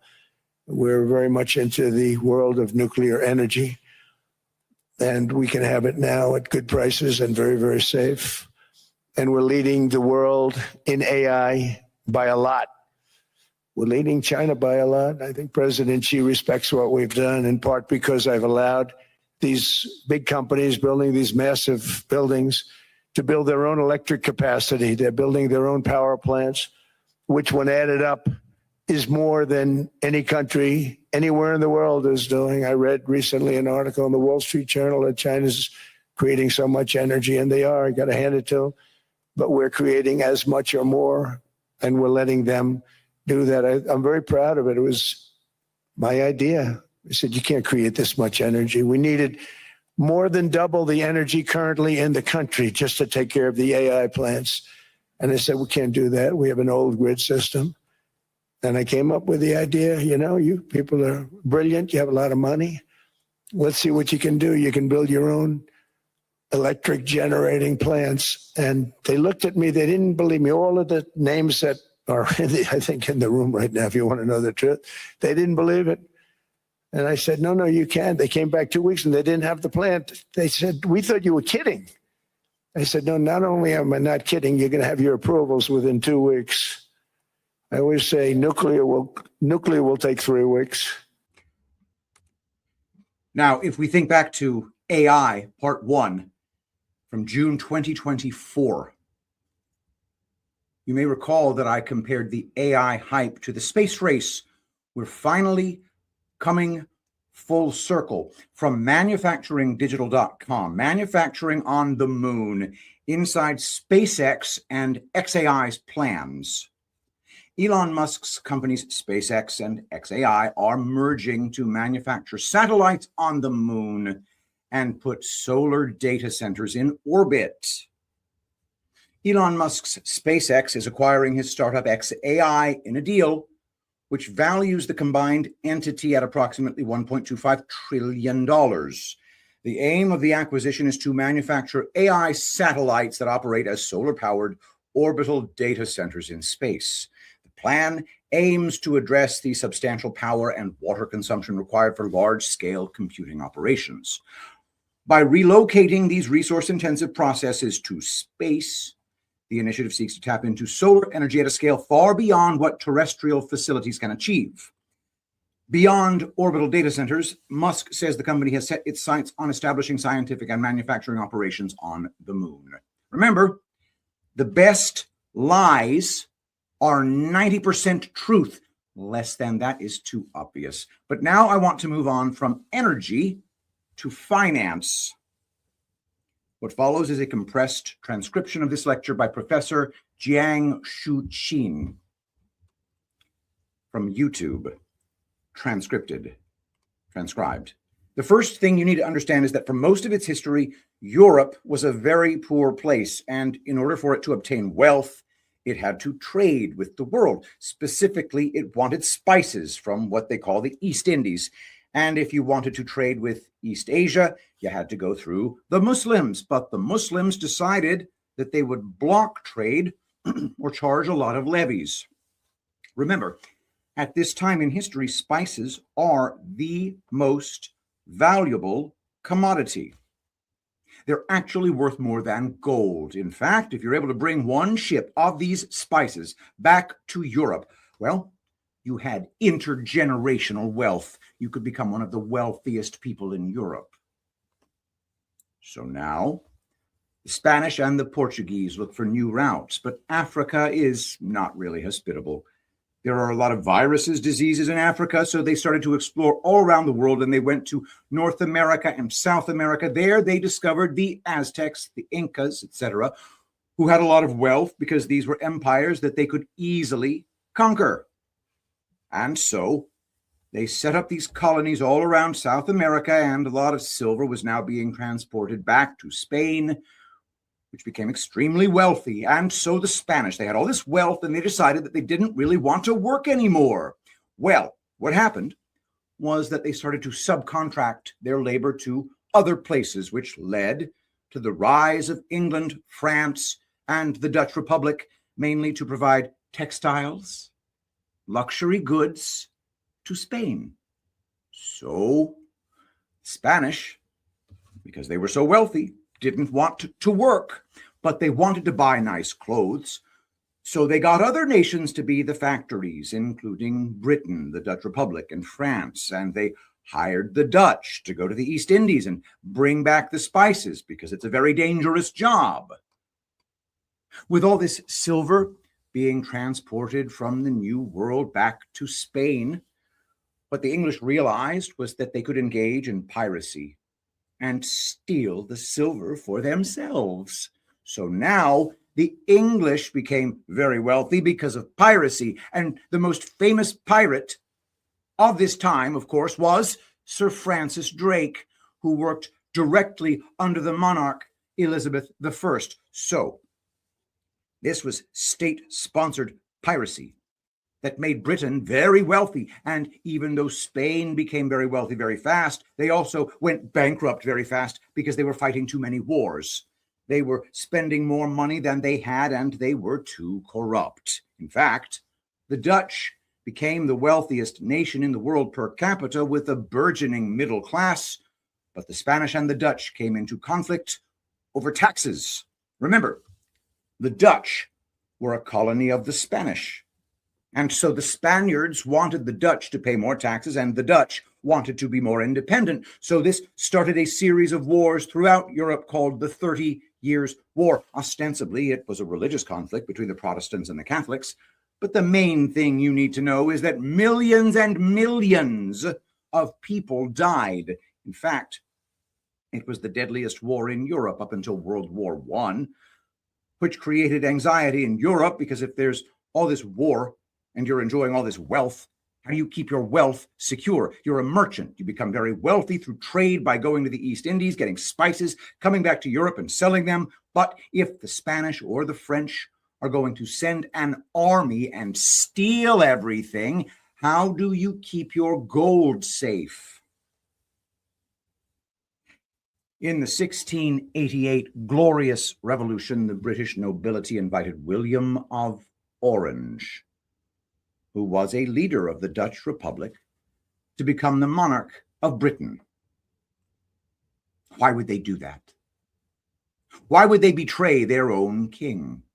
The king had always been in conflict with the oligarchs, and this was a continuous pattern. So ostensibly the reason is religious, but the real reason is the nobility wanted to exert authority over the country. So in this agreement, the Parliament became the sovereign state. It became the de facto power in England, and the king agreed to be the puppet or the figurehead, but the real power is in Parliament. This creates the idea of national sovereignty. What people don't appreciate is that the real reason why they wanted to do that was that they wanted to protect capital. So the idea was that not only would one of the Orange come over, but most of Dutch wealth would also come over, because remember, at this time, the Dutch have a huge problem. They're constantly being invaded by Spain. So what you do is you take all the gold in the Dutch Republic and you transfer it over to England. The idea is that if you buy the Bank of England, that gold is yours, but the Bank of England will always be guaranteed by Parliament. Before you were a king and you needed to fight a war, you had to borrow money from bankers and merchants, oligarchs, and nobility. The problem, though, is that 1, you could lose the war. 2, you could die. 3, you could just say, I'm not going to give you back your money. Then these merchants would have no choice but to try to create a revolution. But as a merchant, as a capitalist, you don't want to go through that process. And so the Bank of England, it's really important, because now you're lending money not to the king, but to the nation. What this means is that the nation has to pay you back. So even if the king dies, the people are liable for the debt. So now, if you're a merchant, you feel safe putting your money in the Bank of England.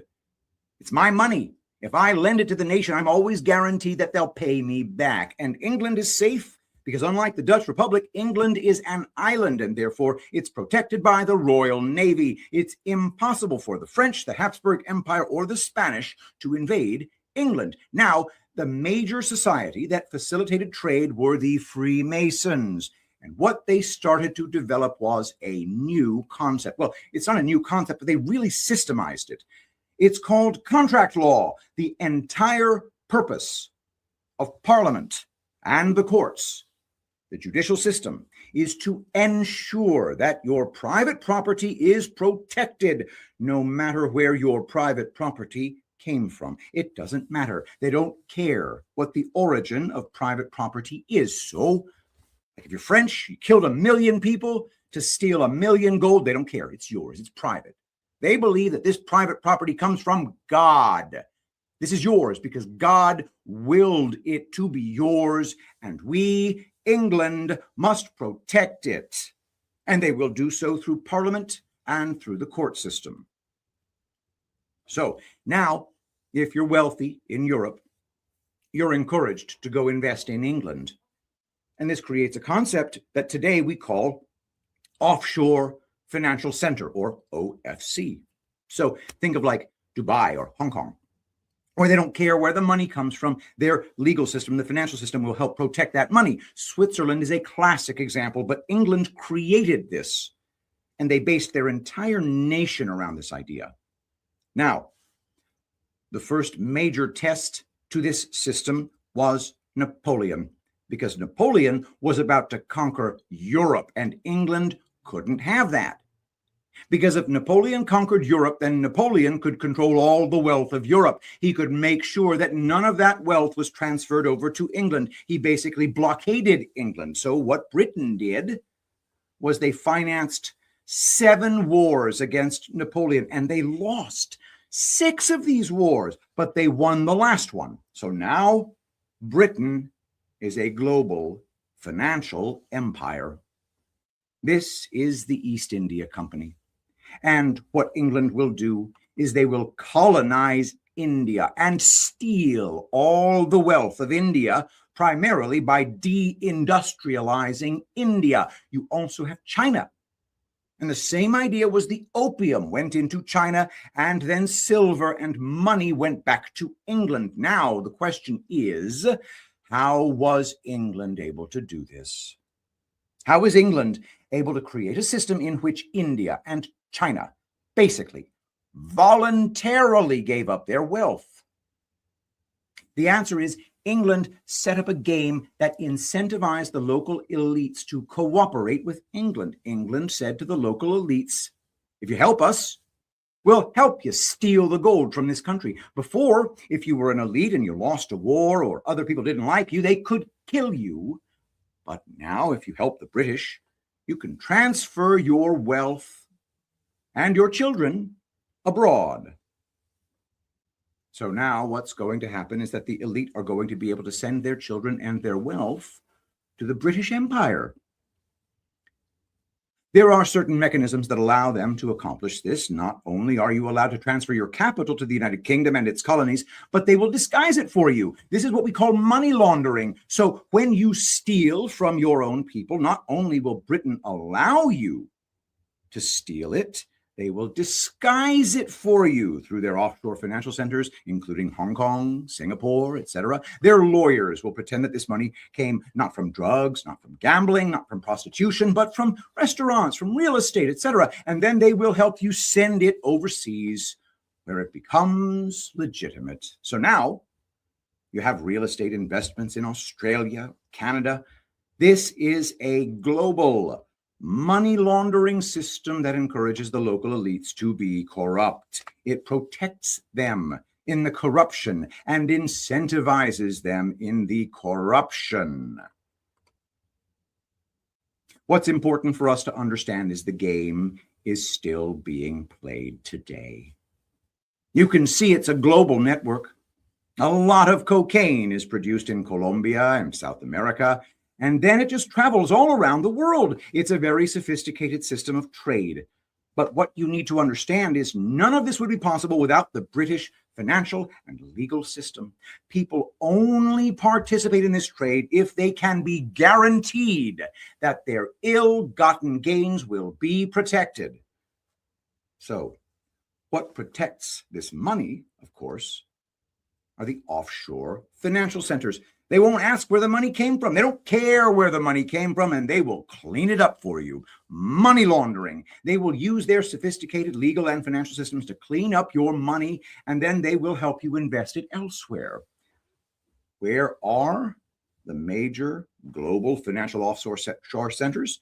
Well, they're in the Caribbean, they're in Panama, they're in Northern Europe, they're in the Middle East, they're in Southeast Asia, Hong Kong, Singapore, Japan. Guess what, guys? This used to be the former British Empire. So the British Empire is still around today, but they transformed from one that is overt and that uses military power to control the world to one that is covert, that is secret, and that uses financial and legal means to control the world. And it's still the game we play today. We know that gambling, prostitution, human trafficking, slavery are all profitable. Why doesn't everyone do it? Because it's immoral. As a society, you need morality to create energy, openness, and cohesion, right? People want to feel as though they're part of something good and that they're serving a higher cause. And if you're all about slavery or prostitution or gambling or money laundering, people won't feel good about themselves. In fact, the souls become corrupted. This is a demonic system. This system is not only evil, but it facilitates evil. It is the work of Satan. But unfortunately, this is the system in which we live today. So, this entire world is based on stealing from the third world and transferring this money to the first. But really what's happened is that they've corrupted and destroyed themselves because this model has been too successful for them. And that's why we're seeing so much chaos in the world today. So we are really at a game reset or a game's end. And a new game is about to emerge because this game right now is not sustainable. What leads to happiness is family, love, community, meaning, purpose, generosity. The happiest people in the world tend to be religious, have families, and they tend to be very kind-hearted people. So why do we have rich people? Because the game is structured so that everyone is forced to play.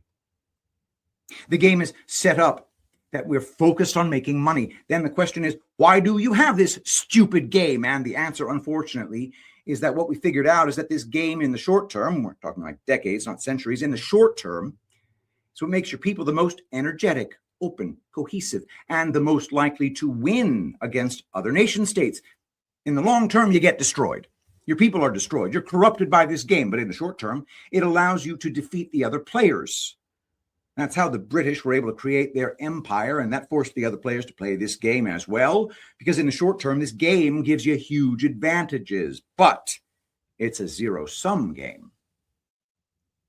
Think of an Olympic game where you're competing in the 100-meter sprint, and we know you shouldn't do drugs because drugs will destroy your body, right? But you're like, no, I really want to win this game. So one guy uses a drug and he wins. And the other players know about this, and they're forced to also use the same tactic. You understand? It's a really unfortunate system in that this system can only lead to the unhappiness, corruption, and immorality of the people. But people are too concerned about short-term rewards. So I decided to ask the AI for an analysis, and this is what I got. Hello, Joshua? Strange game. The only winning move is not to play.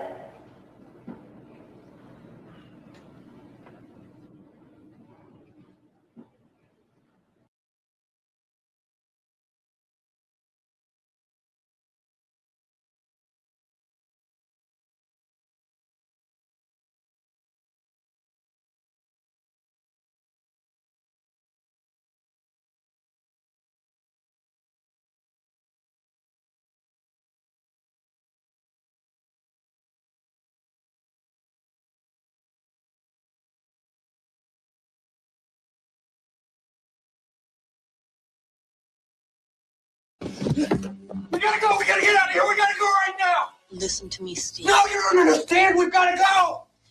Go where? No, we gotta go! What the hell are you talking about? Steve, this is important. Go where? That's right. Go where? What happened in your room? Are you listening? What happened in your room is not an isolated incident. It is something that is happening everywhere to everyone. So, where are you going to go? Where are you going to run? Where are you going to hide? Nowhere. Because there's no one like you left. That's right. Oh, God.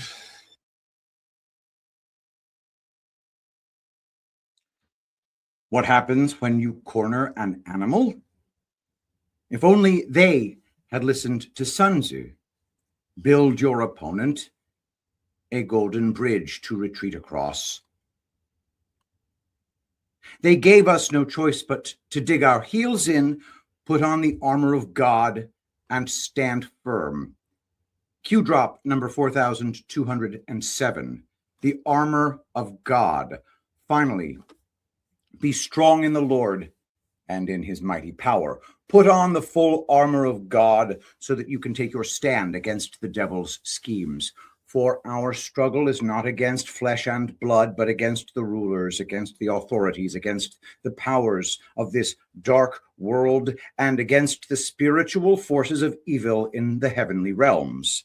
Therefore, put on the full armor of God, so that when the day of evil comes, you may be able to stand your ground, and after you have done everything, to stand.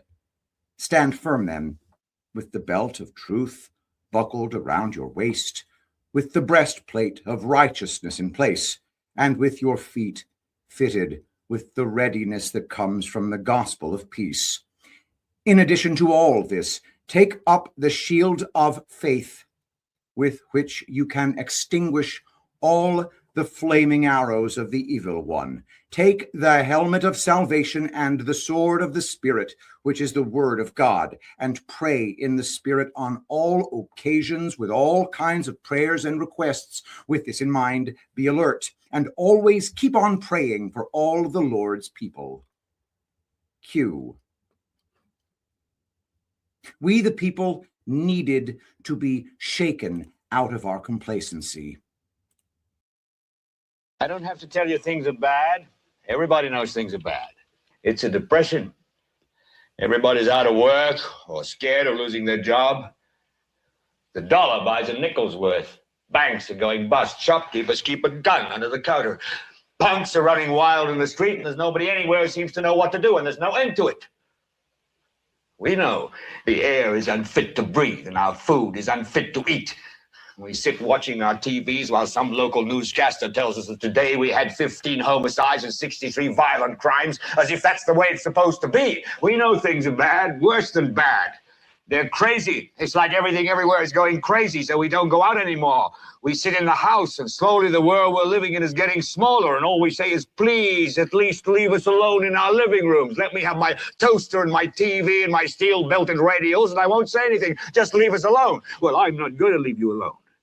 I want you to get mad. I don't want you to protest. I don't want you to riot. I don't want you to write to your congressman because I wouldn't know what to tell you to write. I don't know what to do about the depression and the inflation and the Russians and the crime in the street. All I know is that first, you've got to get mad.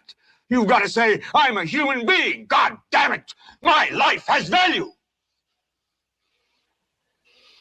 So, I want you to get up now. I want all of you to get up out of your chairs. I want you to get up right now and go to the window, open it, and stick your head out and yell, I'm as mad as hell, and I'm not going to take this anymore. I want you to get up right now.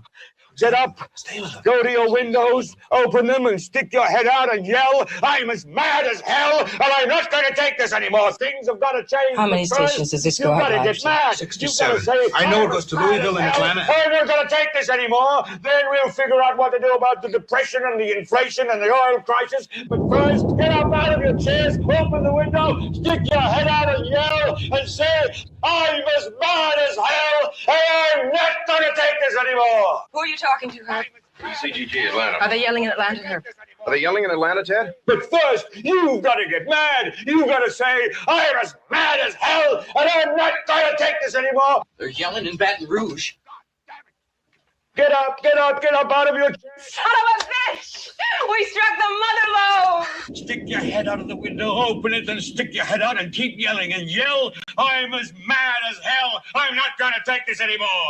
Just get up from your chairs right now. Go to Where the you window. going? I want to see if anybody's Just go to the yelling. window, open it, and stick your head out and yell and keep yelling. I'm mad as hell. I'm not going to take this anymore. I'm not gonna take it anymore! I'm mad as hell and I'm not gonna take it anymore! I'm mad as hell! I'm not gonna take it anymore! I'm mad as hell and I'm not gonna take it anymore! I'm mad as hell! I'm mad as hell! I'm mad as hell! I'm not gonna take this anymore! I'm mad as hell!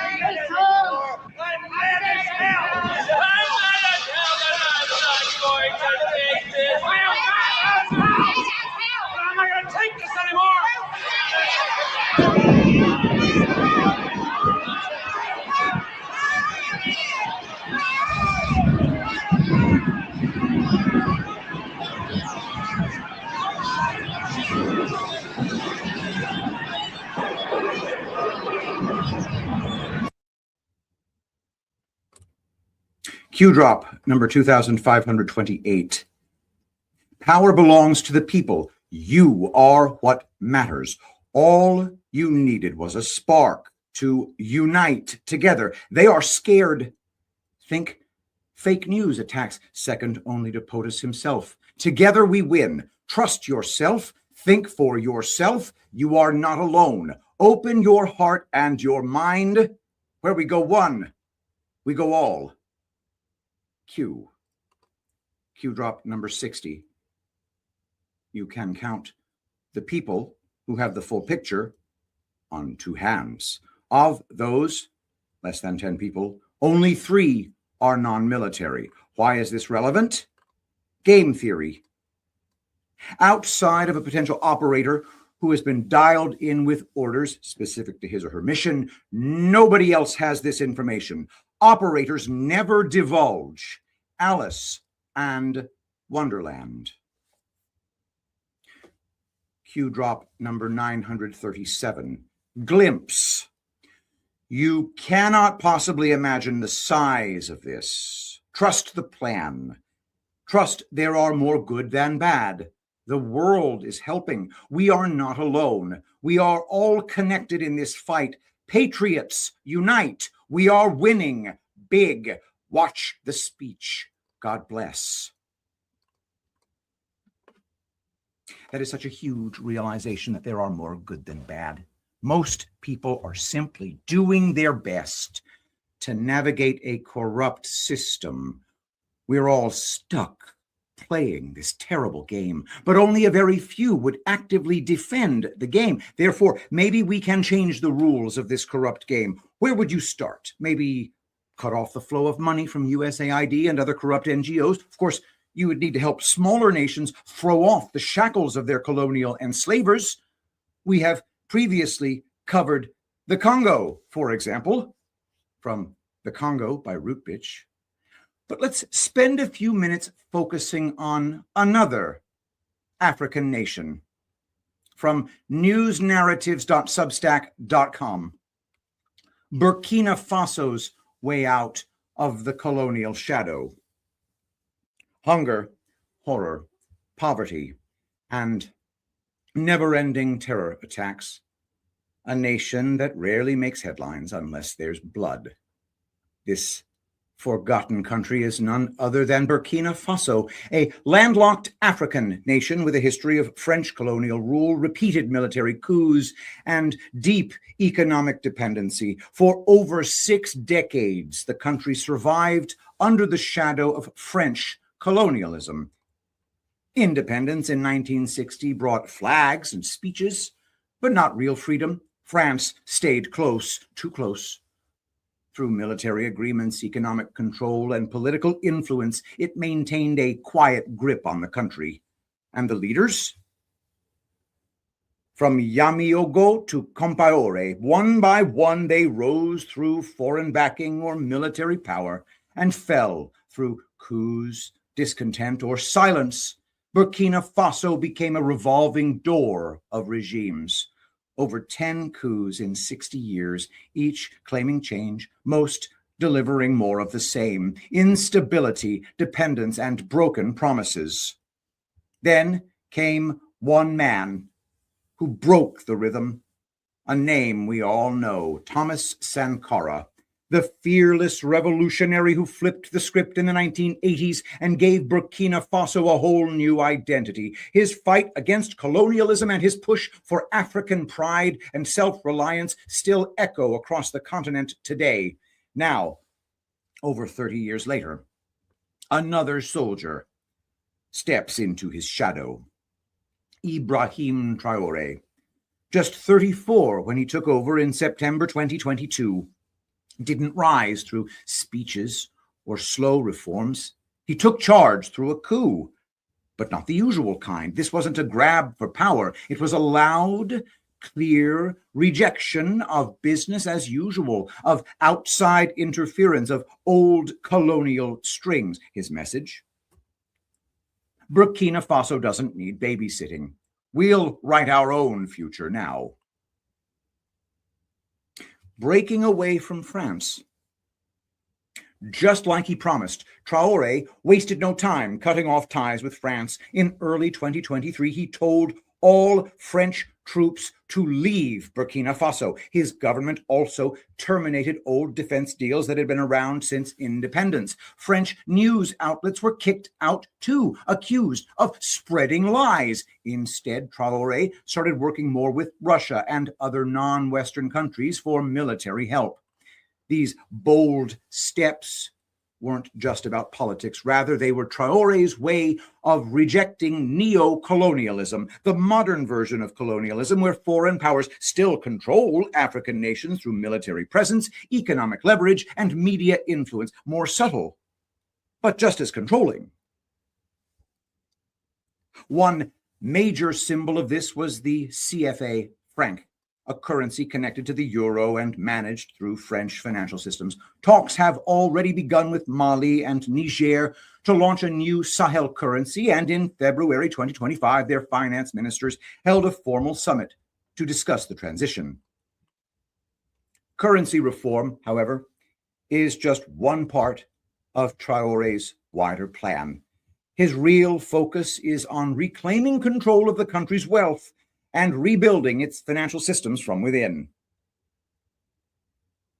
Redefining resources and economic control. Burkina Faso holds vast reserves of gold, but for decades that wealth benefited companies and investors abroad.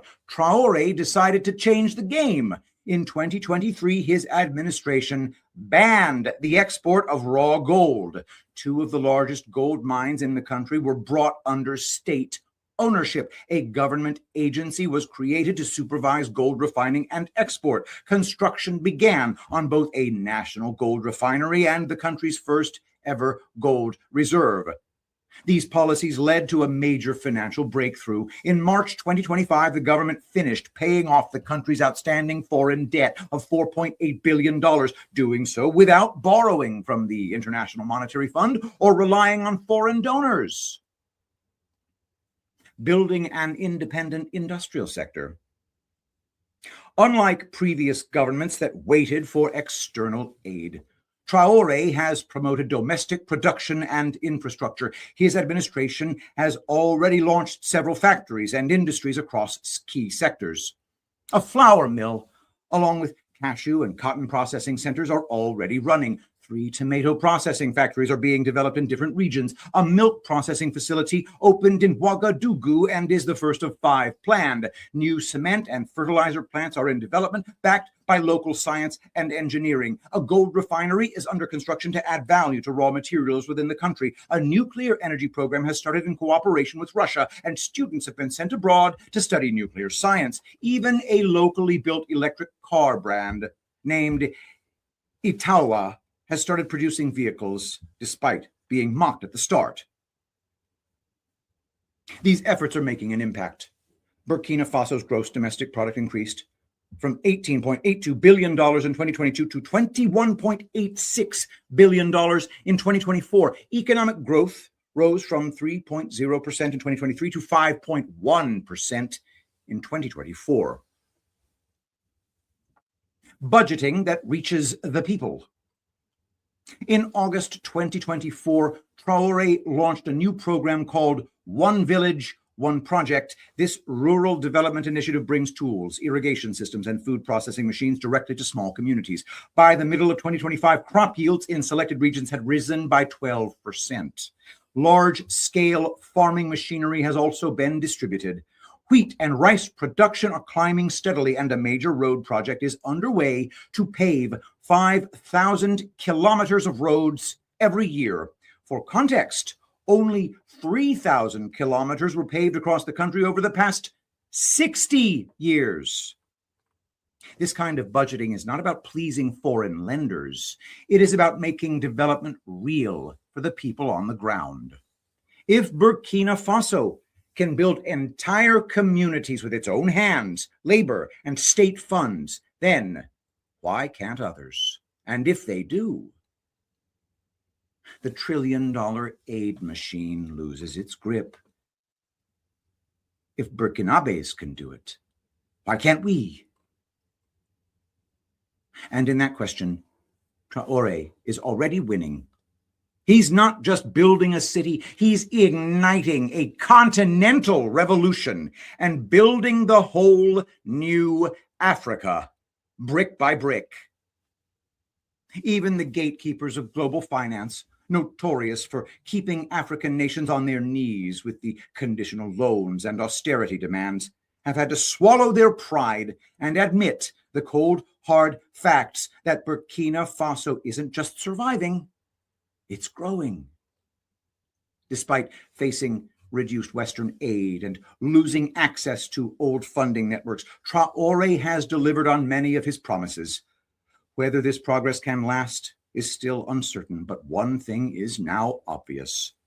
Burkina Faso is not waiting for approval. It is claiming control of its future.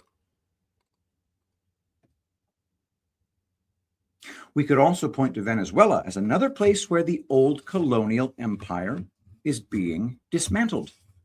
So there is optimism that the future game will not facilitate corruption, or at least not as much. But there still remains the question of the ill-gotten gains of all these corrupt individuals. E.M. Burlingame articulated it well here. Genuine concern right now that could quite literally lead to revolution, bloody revolution, and not by these idiots in the street in Minneapolis, et cetera, No. is that the growing belief is that what's happening right now is we're going through a structured collapse and transition to lock in the theft of generations of stolen wealth, and that there is no plan, no articulation of how any of that wealth will ever be restored to the American people, and that the people that are doing this, the ones that are doing the structure, the restructure and all these clever, brilliant ways, right, that has to happen, are locking in their own theft because every single one of them was made incredibly wealthy by this theft. Mm. And Donald Trump as a person and as a deal maker is not designed psychologically to hold the line against the theft. His goal and his failing as a person is to cut the deal that gets the least amount of violence. First of all, you need to think logically about this situation. Cue drop number 619. Note the last drops on the other board. Think logically. Refer to past crumbs. You have more than you know. Do you expect HRC, Hillary Clinton, George Soros, Hussein, Obama, etc., to stand in a public courtroom with potential crooked judges and tainted liberal juries? How do you defuse a bomb? Knowledge of which wires, strings to cut? Q. It really is like trying to defuse a bomb, because we need the system to keep running to avoid mass starvation. But at the same time, we want to identify the criminals' money. Remember, they set up the system in the first place as a money laundering scheme. So you have to expect that there will be multiple layers to unravel.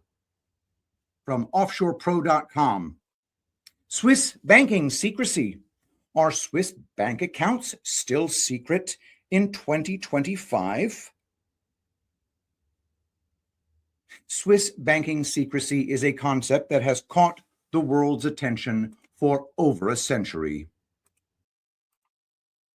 Switzerland emerged as a global hub for financial privacy in the late 19th century, but the formal recognition of banking secrecy was enshrined in the Swiss Banking Act of 1934.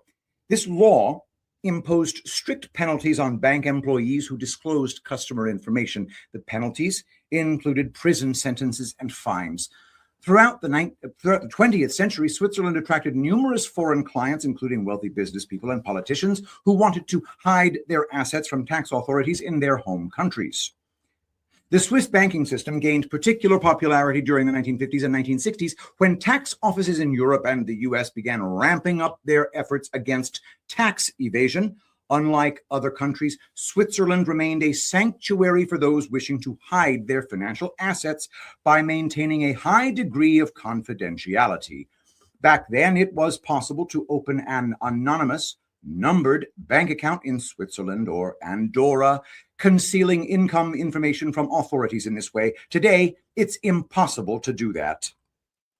Although Swiss banking secrecy was known for its absolute confidentiality, changes in 2018 weakened its influence significantly.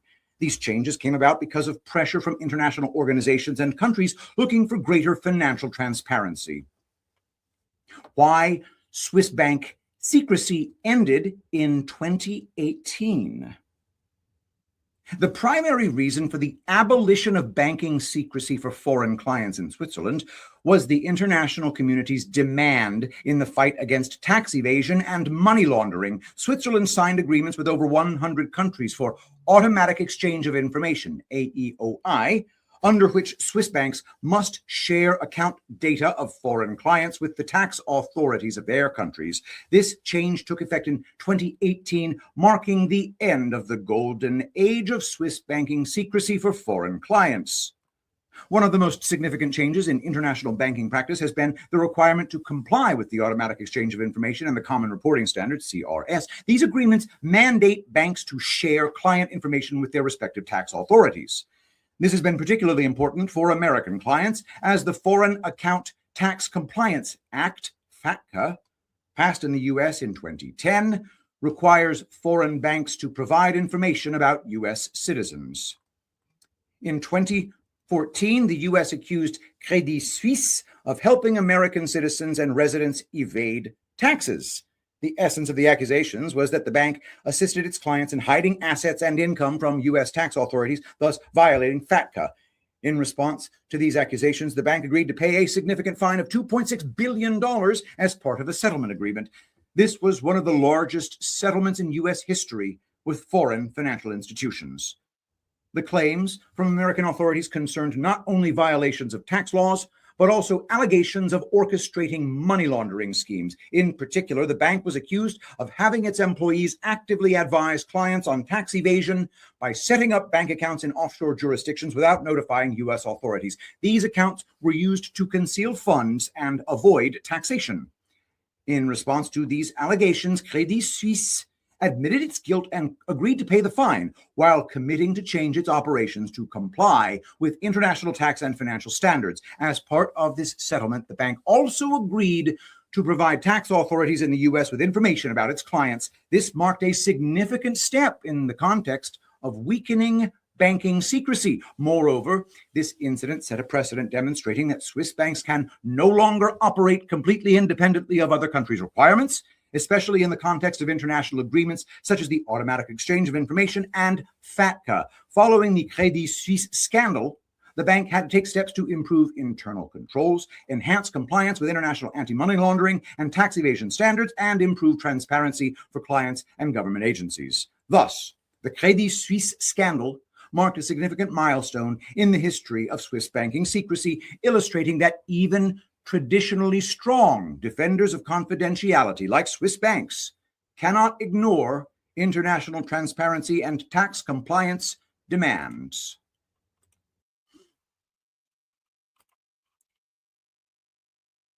Piercing the veil of secrecy was a necessary and important step, but still not the end. The money still needed to be traced and followed. So, how do you get the enemy to let their guard down? Install a fake Biden administration that cranks the slush funds up to the max? Q drop number 489. U.S. taxpayers are paying for it all. Paris Accord, scam, trillions. Red Cross, scam, billions. Foreign aid, scam, trillions. War, scam, trillions. On and on. Who audits where the money actually goes? Who actually receives the money? The U.S. taxpayer is funding the very people we are engaged in taking down. Slush funds everywhere. You think George Soros pays for Antifa out of his own pocket? The hole is deep. Feel sick yet? Q. Now that you have found all their secret accounts, you just need to authorize their seizure. from TrumpWhiteHouse.archives.gov. Executive order blocking the property of persons involved in serious human rights abuse or corruption issued on December 21st, 2017. By the authority vested in me as president by the Constitution and the laws of the United States of America, I, Donald J. Trump, President of the United States of America, find that the prevalence and severity of human rights abuse and corruption that have their source in whole or in substantial part outside the United States, such as those committed or directed by persons listed in the annex to this order, have reached such scope and gravity that they threaten the stability of international political and economic systems. Human rights abuse and corruption undermine the values that form an essential foundation of stable, secure, and functioning societies, have devastating impacts on individuals, weaken democratic institutions, degrade the rule of law, perpetuate violent conflicts, facilitate the activities of dangerous persons, and undermine economic markets. The United States seeks to impose tangible and significant consequences on those who commit serious human rights abuse or engage in corruption, as well as to protect the financial system of the United States from abuse by these same persons. I, therefore, determine that serious human rights abuse and corruption around the world constitute an unusual and extraordinary threat to the national security, foreign policy, and economy of the United States, and I hereby declare a national emergency to deal with that threat. We won't reread the whole thing because we've covered it numerous times in the past, but if you are unfamiliar, please take time to read the full Executive Order 13818 so that you understand what property can be seized. Q drop number 2937. Why have there been no arrests? Why have specific dates been mentioned only to see no action? Define game theory. Why must disinformation be provided? Define open source. Define public purview. Do we let our enemies walk through the front door? Define plausible deniability. Why was it important to first clean house within the FBI and DOJ public info? Why was it important to first clean house within other ABC agencies, non-public info? What are the duties of the FBI? What are the duties of the DOJ? When does military intelligence have jurisdiction? What vested powers does POTUS have? Military intelligence versus ABC agencies. Matters of national security. Homeland. Think umbrella surveillance. What agency does the FBI report to? What is the role of the Attorney General? Does the Attorney General oversee the firing of FBI and DOJ senior, mid, lower staff? How many FBI and DOJ were fired / forced? Does Russia recusal prevent / block the Attorney General from this responsibility? What time period did this occur? Who appointed and tasked Huber? Who appointed and tasked the OIG? Who was the Attorney General? Zero leaks. None. Transfer from Attorney General 1 to Attorney General 2. Why might that be important? How do you avoid politically motivated attack, obstruction, attempt to block, obstruct Mueller? Optics are important. When are optics not important? Think Whitaker. Define stage set. Who recently walked on stage to take command? What stage experience did this person have? Think Bill Clinton impeachment. Has the stage been cleaned and cleared for the next performance? If the stage is clean, can the performance begin? How might transparency, D-class, fit into the dialogue?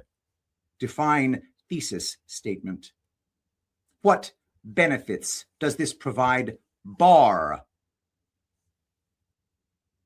This is not simply another 4-year election. This is a crossroads in the history of our civilization that will determine whether or not we, the people, reclaim control over our government. POTUS. Logical thinking. Q.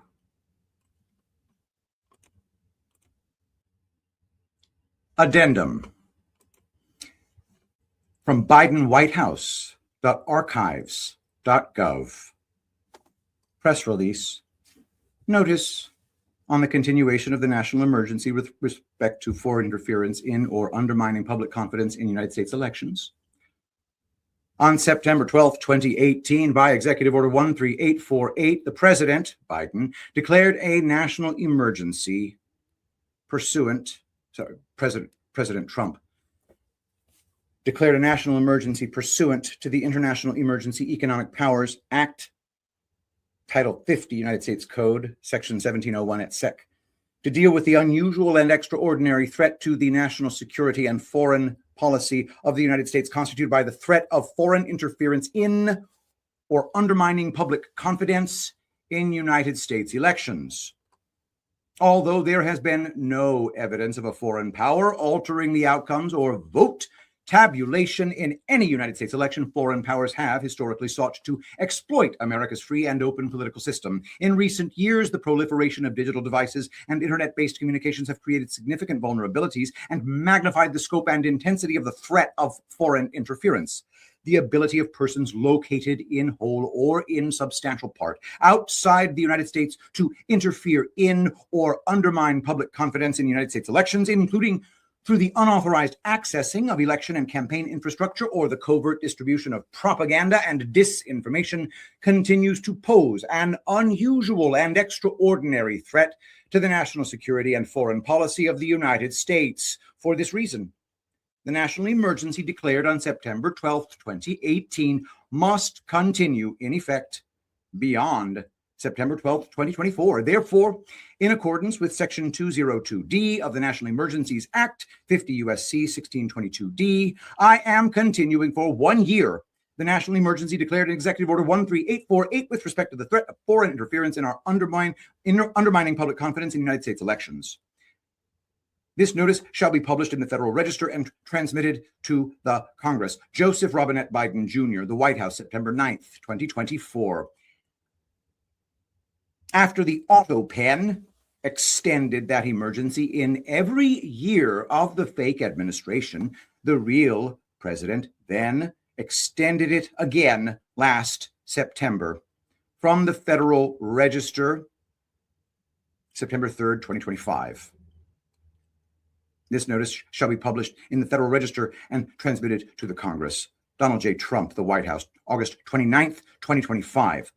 Like with 13848, 13818 was also extended every year by the auto pen. Federalregister.gov. On December 20th, 2017, by Executive Order 13818, the President declared a national emergency with respect to serious human rights abuse and corruption around the world and pursuant to the International Emergency Economic Powers Act, 50 U.S.C. 1701 et sec, took related steps to deal with the unusual and extraordinary threat to the national security, foreign policy, and economy of the United States. The prevalence and severity of human rights abuse and corruption that have their source in whole or in substantial part outside the United States continue to pose an unusual and extraordinary threat to the national security, foreign policy, and economy of the United States. For this reason, the national emergency declared on December 20th, 2017 must continue in effect beyond December 20th, 2024. Therefore, in accordance with Section 202D of the National Emergencies Act, 50 U.S.C. 1622D, I am continuing for 1 year the national emergency declared in Executive Order 13818 with respect to serious human rights abuse and corruption. This notice shall be published in the Federal Register and transmitted to the Congress. Joseph R. Biden Jr., the White House, December 11th, 2024. It's now been quite a while since the AutoPen's extension expired on December 20th, 2025, and I have yet to be able to find any record of President Trump filing any further extensions. How would we know if their assets had already been seized? One other note. Executive Order 13818 was signed on December 20th, 2017, but issued on December 21st, 2017. Q drop 623, dated January 27, 2018. D. Twitter, percent owned other ownership stakes in the US? What happens if seized? Who controls? Who controls the controllers? Executive Order 1221. New Puppet Master. Direction, not deal. Hostage, no choice. Think others. It's what you don't know. Q. To be continued. Thank you for returning to Reading Epic Threads right here on the P. Gunnels Rumble channel. I commit to you to read my very favorite authors ever right here on this channel. I will do so multiple times a week, hopefully, because I'm supposed to be a guy who reads Epic Threads. I need to get back to it. Threadfest was amazing. Looking forward to doing the next one. Looking forward to all of you being in attendance virtually or in person. Let us pray. Saint Michael the Archangel, defend us in battle. Be our protection against the wickedness and snares of the devil. May God rebuke him, we humbly pray. And do thou, O Prince of the heavenly host, by the power of God cast into hell Satan and all the evil spirits who prowl about the world, seeking the ruin of souls. Amen. I love you all. Thank you so much for being here. I'll see you next time.